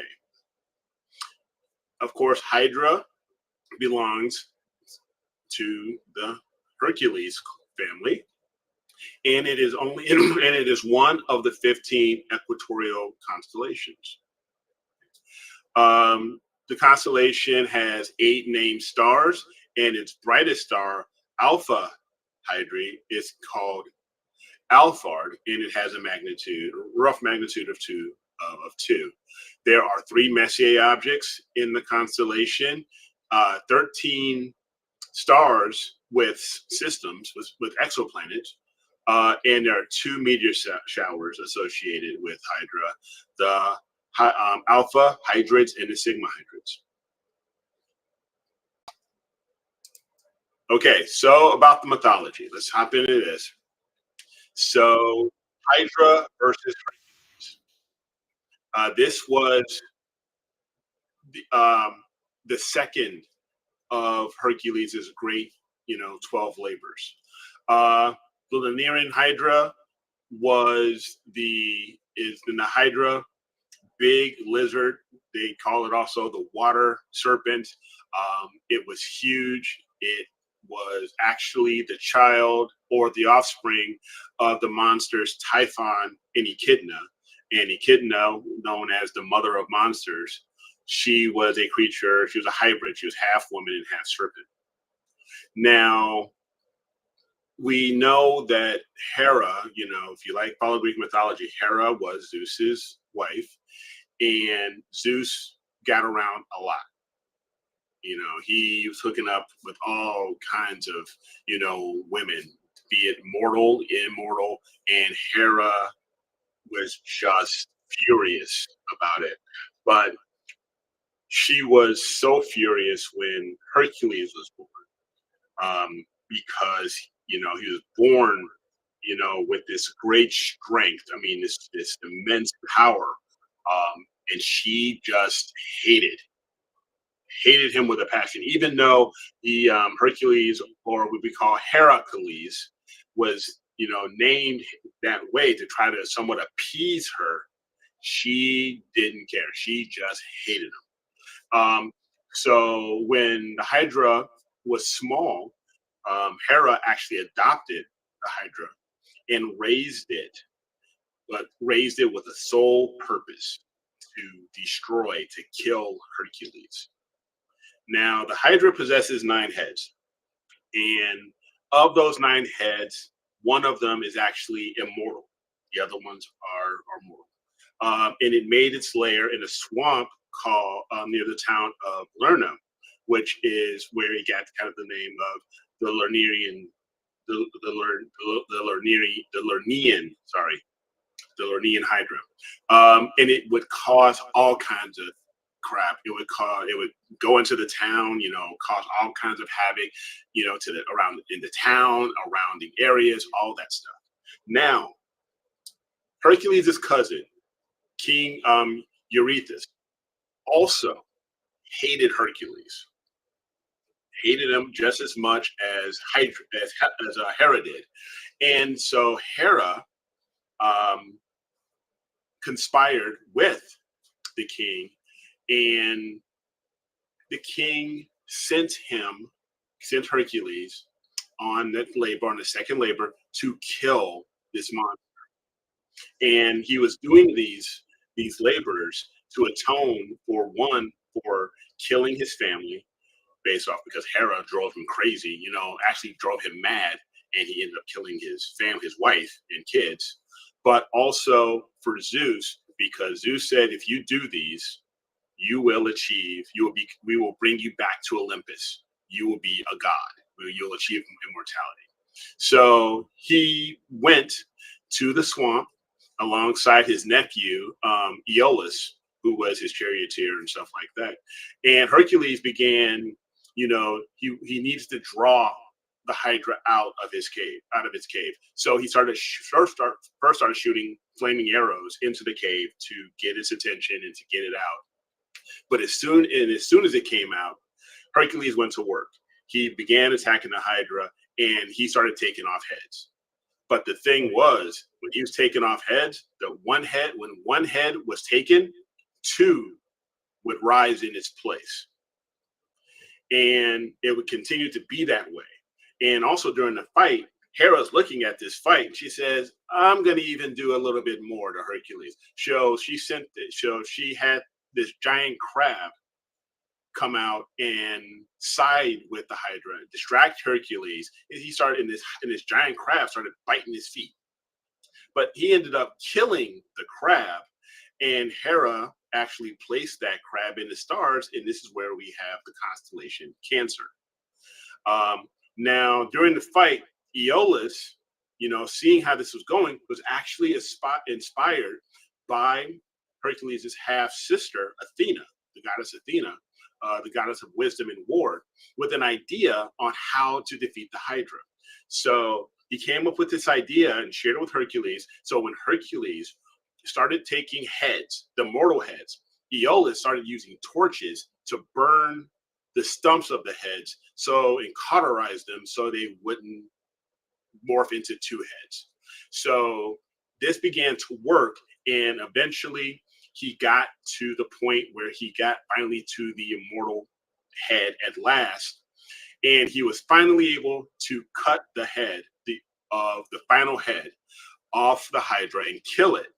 So, and then when he killed it, he actually took the immortal head and buried it under a giant rock.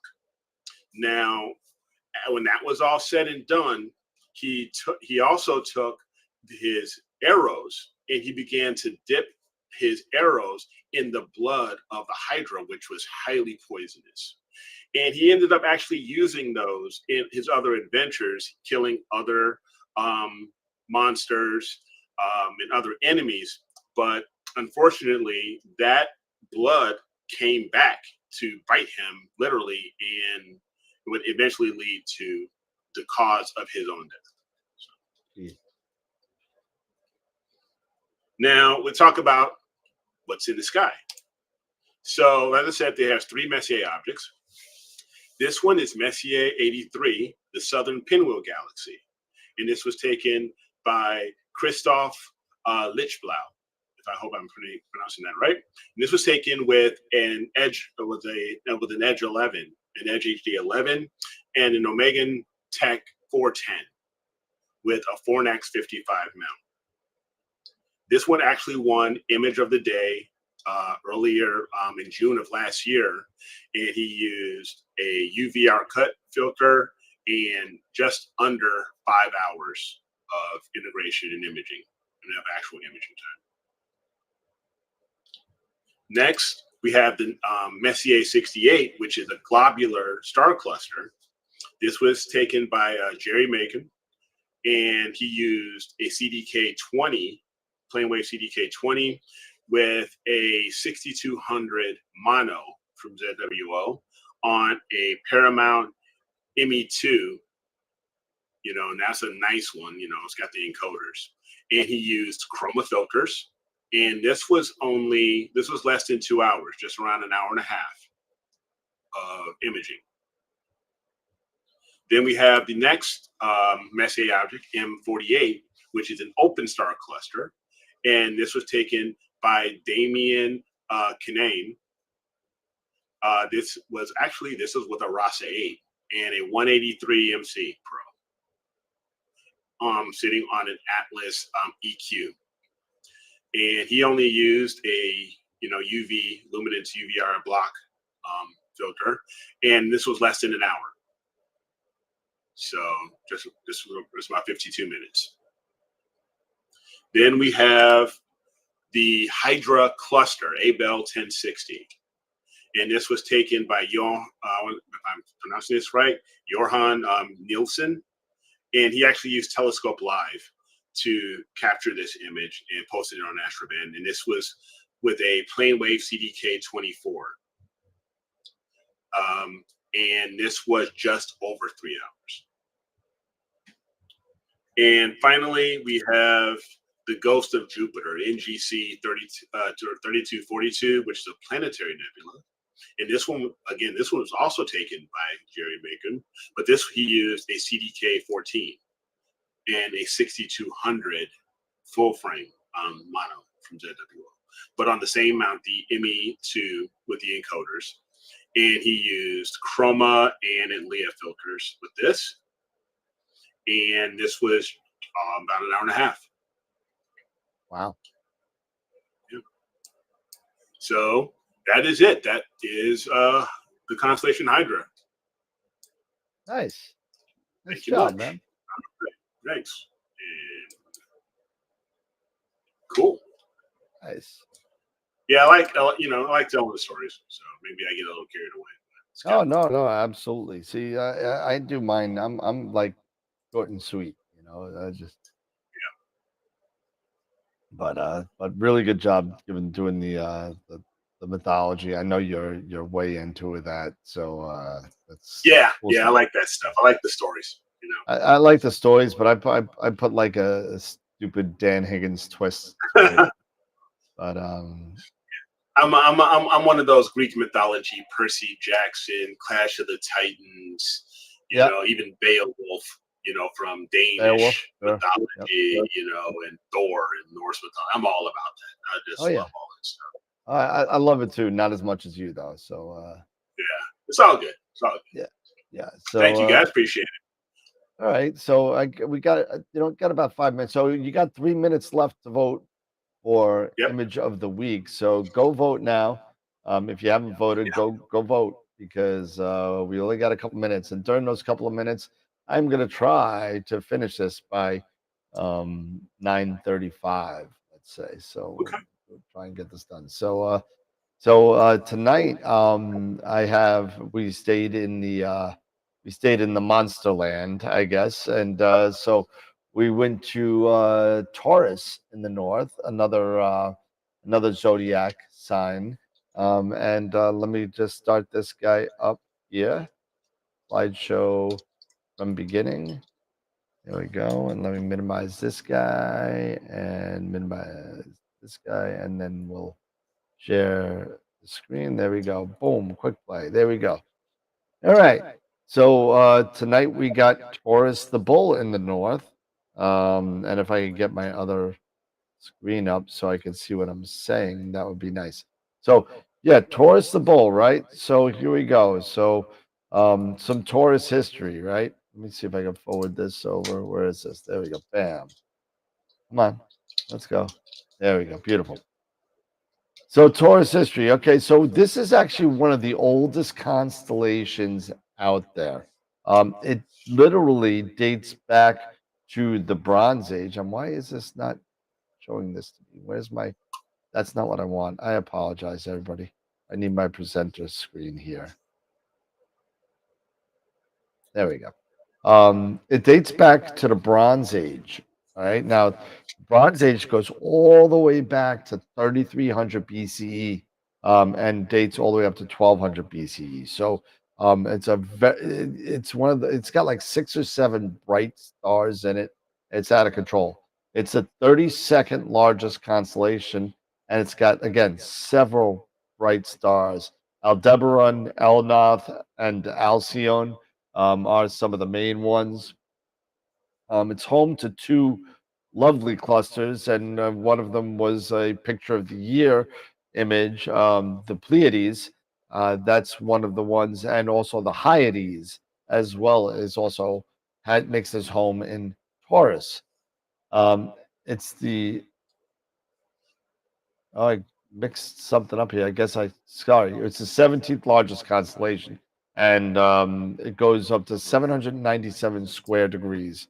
Unbelievably large. It's home to 2 Messier objects, M1 and M45. M1 we know is the Crab Nebula, and M45 the aforementioned Pleiades. So really good images to take care of.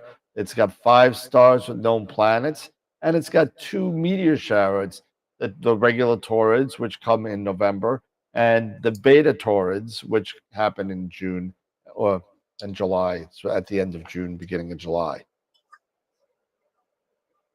So although mine, and sorry about that, I guess this is PG rated. I guess at this point, I don't know, but this picture depicts what happened with Taurus and well Zeus. Well, just spoke about him before, and there he is again, hitting up the women.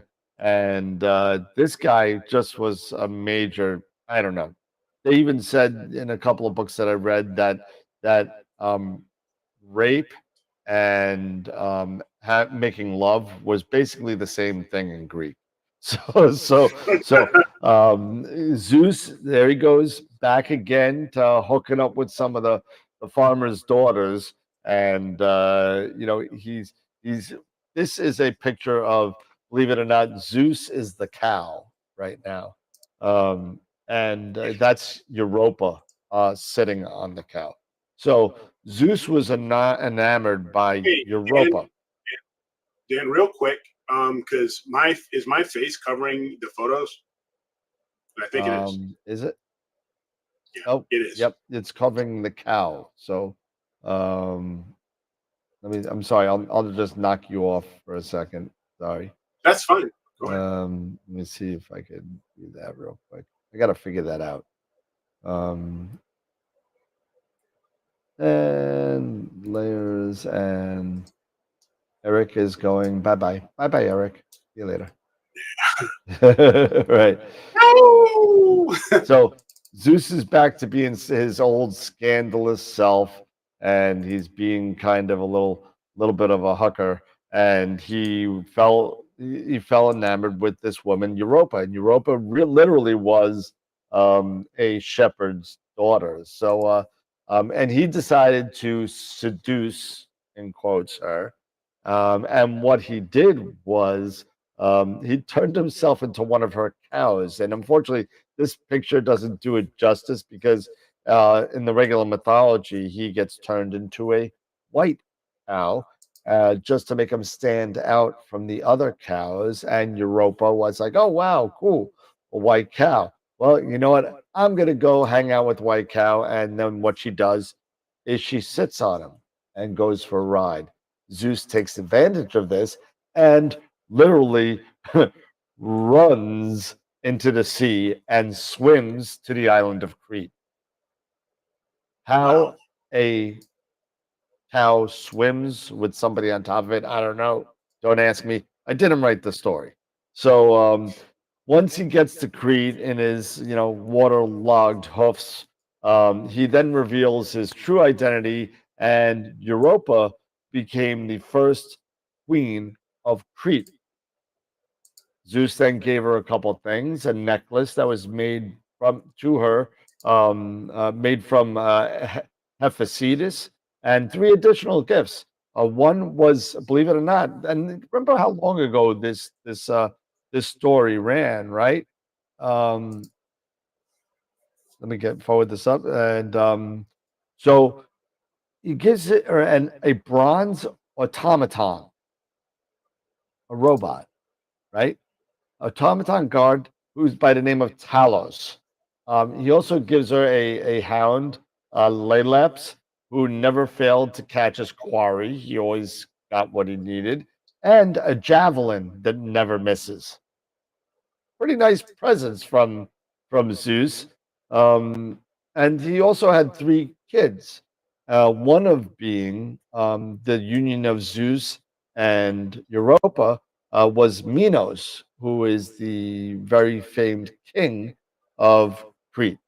So there you go. So then after his conquest of Europa, he decided to throw his family jewels up to the stars in the form of a bull, and that became the constellation known as Taurus.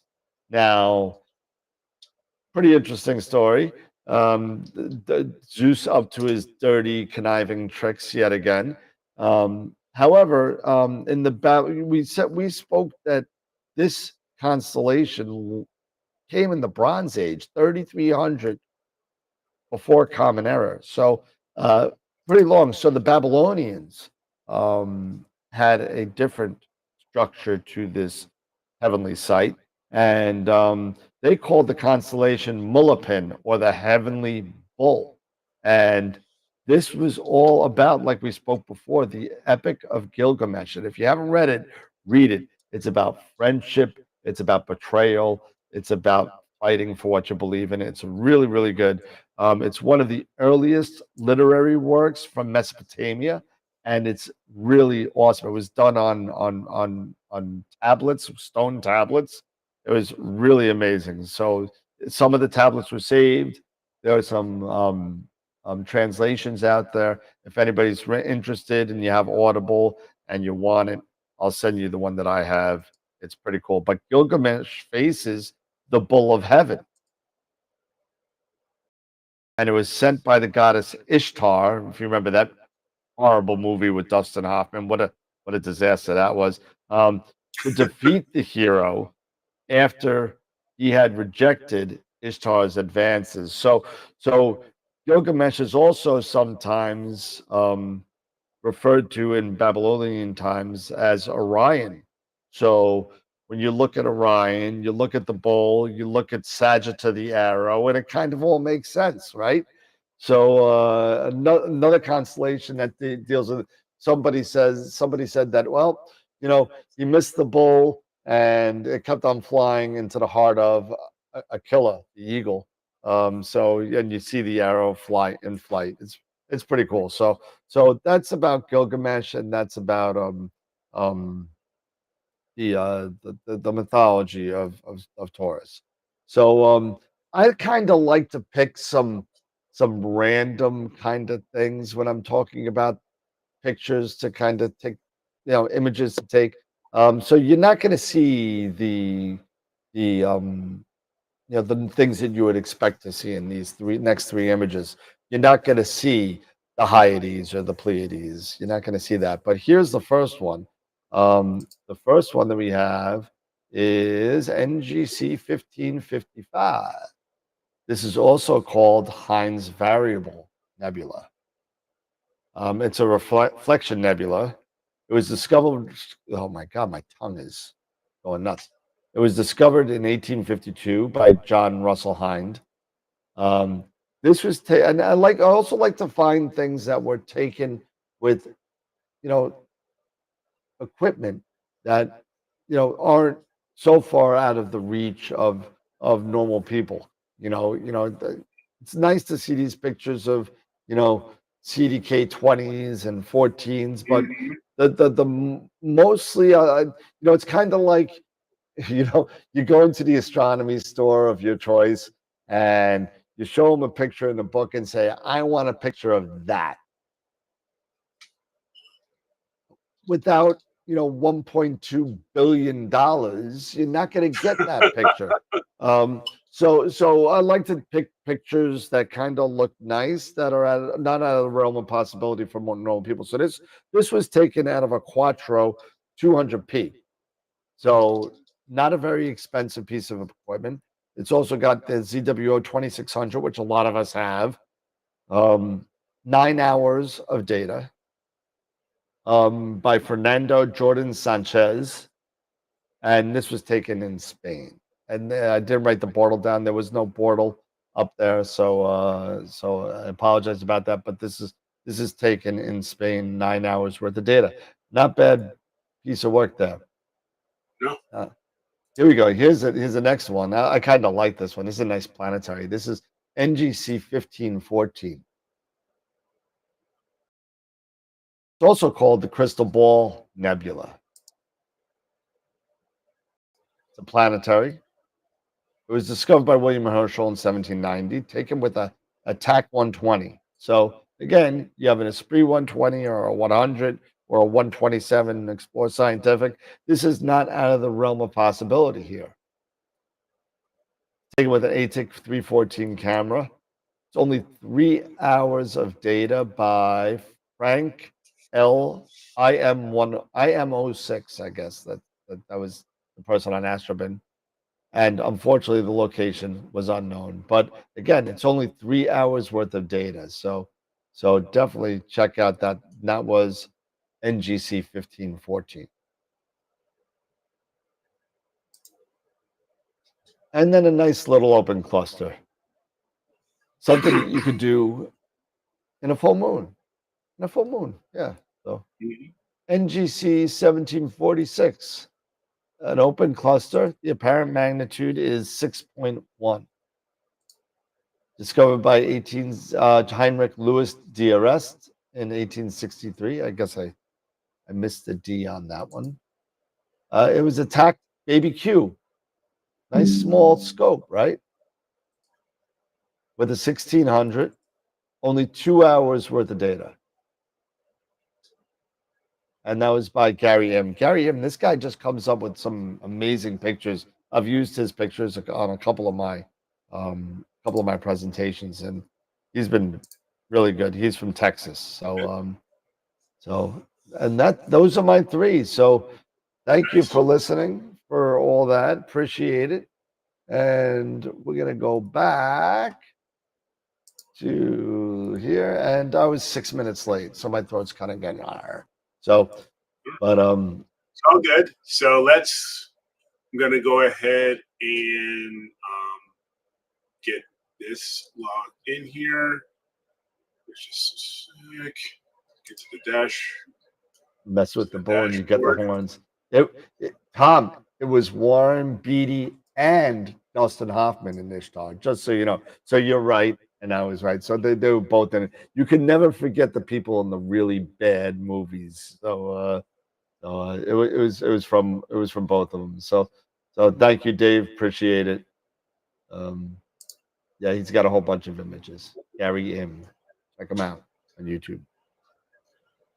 Okay, so we ended up with looks like 33 votes. So okay. All right. So that'll be good, you know. So don't think we end up with a tie.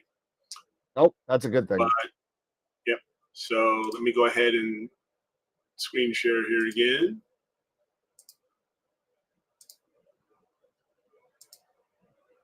I know I got to stop yelling at the dogs. So yeah, so we had recap. We had the landscape composite by Greg of Orion, and yeah, and the Oregon coast. So, and then we had Dave Schaefer's Horsehead and Flame Nebula. They're both really good. They are. They're both really, really good. Really good. So let's see. We go here to the polls. All right, here we go. Who do we have?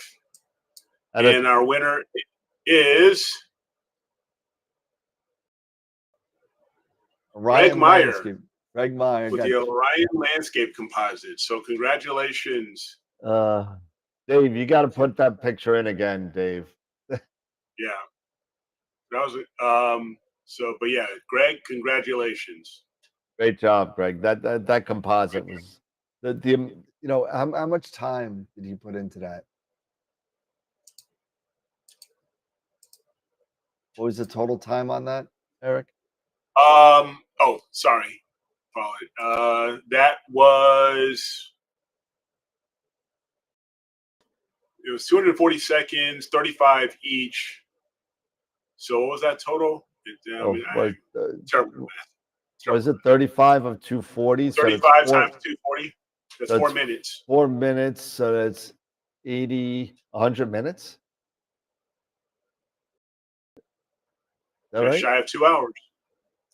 4 times by 35. That's it. Is that right? That can't be 4 times. 140 minutes. It was 140 minutes. So just over 2 hours. 2 hours, 20 minutes. Wow.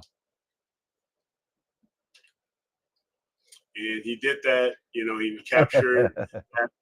And this, like we were talking about, he used the Canon 6D. Yep. And that was at ISO 5000 at f4. That's why. But that was for, which one was that for? That because this is a composite, so he used a Canon Rebel T6, and that was for the Constellation, and then he used the 6D, I believe, for the Oregon coast for the background. Nice. The terrestrial. So, yeah. That's amazing. So yeah, but congratulations again. Nice job. Nice job.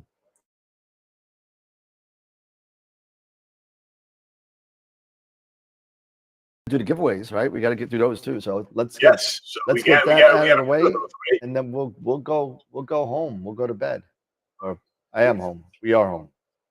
We are home. We are home. We'll just go to bed. I gotta actually work tomorrow. Dreadful.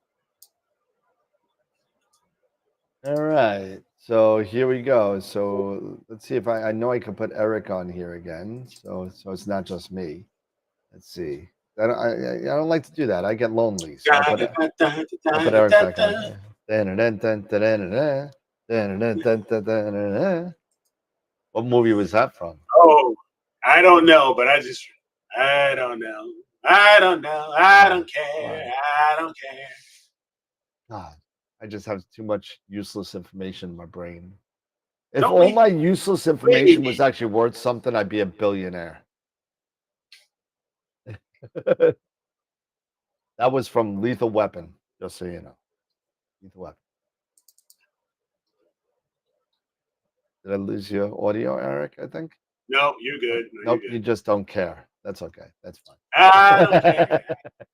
All right, so here we go. We got Masters of Picks Insight tonight, followed by a $50 gift certificate to AstroWorld. Here we go. So the first thing that we're gonna do, we have only 33. Remember, if you're involved, if you want to be involved in any of these, go to astroweb.com and sign up for the giveaways. You got to sign up for which ones you want. If you know, we purged the wheel. We had over 200 people on this wheel at one point. It's been a couple of years since we purged it. So if you signed up for it last year, it's gone. So make sure you sign up for it again. So we have 33 people on this one. And let me get my magic pen out. And my I got my AstroWorld pens now. It says AstroWorld on. All right. I So don't here we know, go. Greg. I mean, your name's not on the wheel. Greg should be on there. Yeah, I don't see it. All right, since you're in the chat, you're on the fly. So that's Greg Meyer, right? Yeah. There you go, Greg Meyer. Bam, now you're on it. There you go, just past you. Jason's like, come on, baby, let me just win one. Let me win my first time. Come on. Who that? Jason? Yeah, yeah. All right. We saved that one. All right, here we go. Master, ooh, gotta chill. Somebody walked over my grave. Ooh. Ooh, all right. MOP goes to. Like somebody just walked over your grave. Oh, only just missed it. Just missed it. Augustine Herrero. Congrats. Herrero. MOP for that. And then $50. Who am I giving $50 away to? Who am I doing? Let's Daddy see. needs a new pick. Needs a new picks insight class. There you go. Yeah, you can take the $50. Actually, I don't have a way to do that. Actually, now that I think about it. I don't know if we have to do that. All right, so here we go. We have 69 people on this wheel. 69. There you go. All right, here we go. So this is for a free $50 gift certificate to AstroWorld telescopes.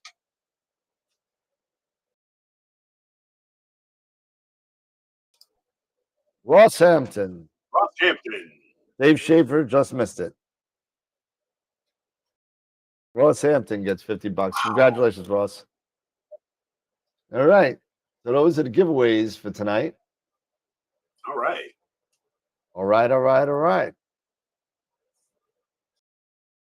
And there we go. So close. Yeah, Close. Dave, so close. I know. Sorry.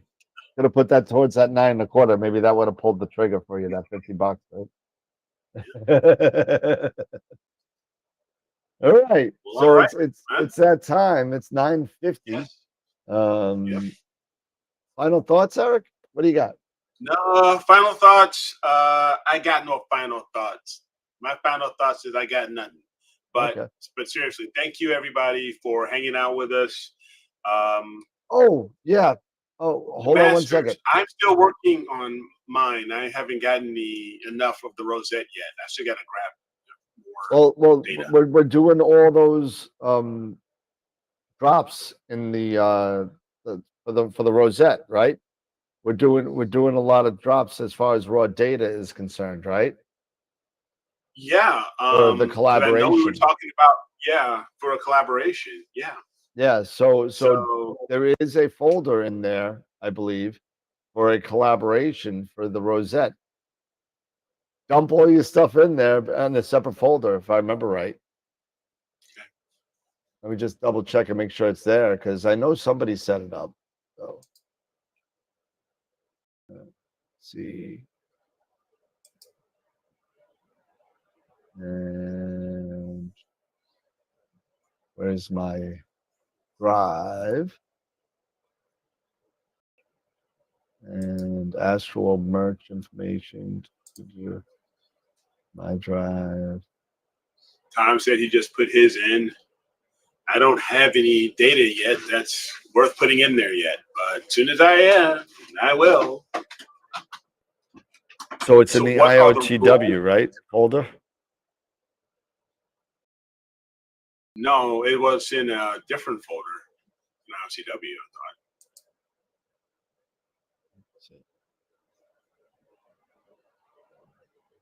I thought it was in. It's in the.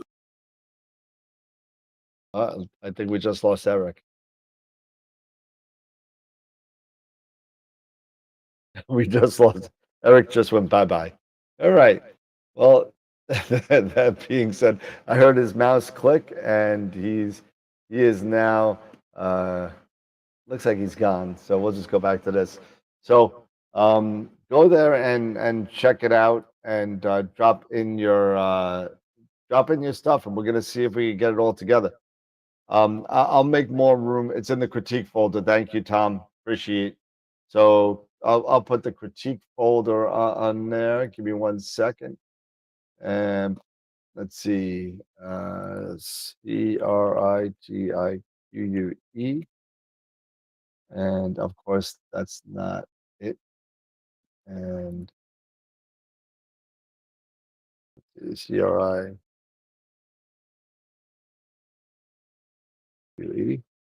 Critique. There we go. Critique. And yeah, the Rosette Masters. Is that the Masters or no? Yeah, so critique my Astro images, Masters, and I'll send the link right now. I'll share copy link and pop. And here is the link. There you go. Yeah. So So- yeah. Sorry. Oh, you came back. Okay. Yeah. I was ready to close out the show, so I was just putting the that's link fine. up. So I put the link up. Yeah. So I created that folder for So the Rosette let's collaboration. ask a question though. Should we be doing raw data or should we be doing masters? Are we going to stack the masters? That's a good question. I've never done collaborations. I mean, what do you guys think? You guys let me know. I thought we would just do the masters, and then you would you would probably integrate the masters, wouldn't you? I don't know if that's going to work on a signal to noise basis. I have no idea. We could try it. Throw in the masters and see what we got, and we could line them up and scale them and see what we come up with. I think we're going to get a better result if we get the raw files, and if that's the case, I'll make a file on my NAS, and I'll make a folder on my NAS that I'll share on the Discord channel, and I'll share it when I make it. I haven't made it yet, so. Okay. So let's do the masters. Let's see how it works, and if that doesn't work, we'll get the raw. So throw your masters in there. I think it's going to be weird when we do it because some people do, SHOs. Some people do HOS. Some people, I think it's going to look kind of funky. So we'll see what happens. Do it with the masters, and we'll take it from there. So, okay. You said you got no final thoughts, Eric? You're done? Nah, I'm cool. All right. All right, everybody. Well, don't forget to check us out on next Wednesday when we hang out with Ron Breacher and see what he's been up to for the past couple of months. We haven't seen him around.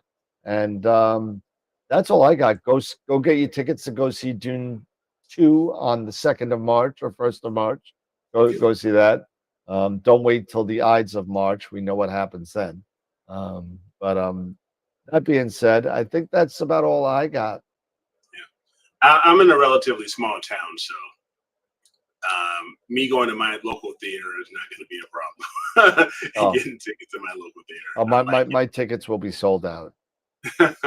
So, So all right, everybody. Well, have a a great great night. Have a great weekend and enjoy the weekend. I know I will. It's my birthday weekend. I got people coming home tomorrow. People coming over tomorrow. And it's gonna be a good time. So, gonna play a new game called Pandemic. So we'll see. Oh, I think I've heard of that game. Yeah, I think you'll like it. You Yeah. guys have So, fun. we do game nights and we have different games. I got Pandemic and the original 1982 version of Electronic Battleship, and we're gonna play that game. Nice. So I scoured the entire continental United States on the internet to find a copy that was decent of this game. So now I have two of my favorite games. I have Electronic Battleship, and I have the original. I think it was 1980 version of Dark Tower. So I have that as well. So pretty cool. Anyway, Enjoy it, man. Enjoy I it. will. I will. Anyway, have a good night. Have a great weekend. If you're in the Northeast, you're up for some clear skies, I believe, tomorrow and Sunday.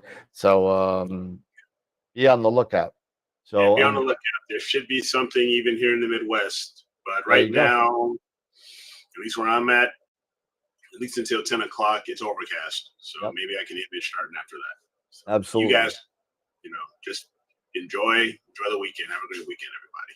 Very cool. All right, everybody. Have a great night. Take care. And remember, as always, to keep imaging, keep educating, and clear skies.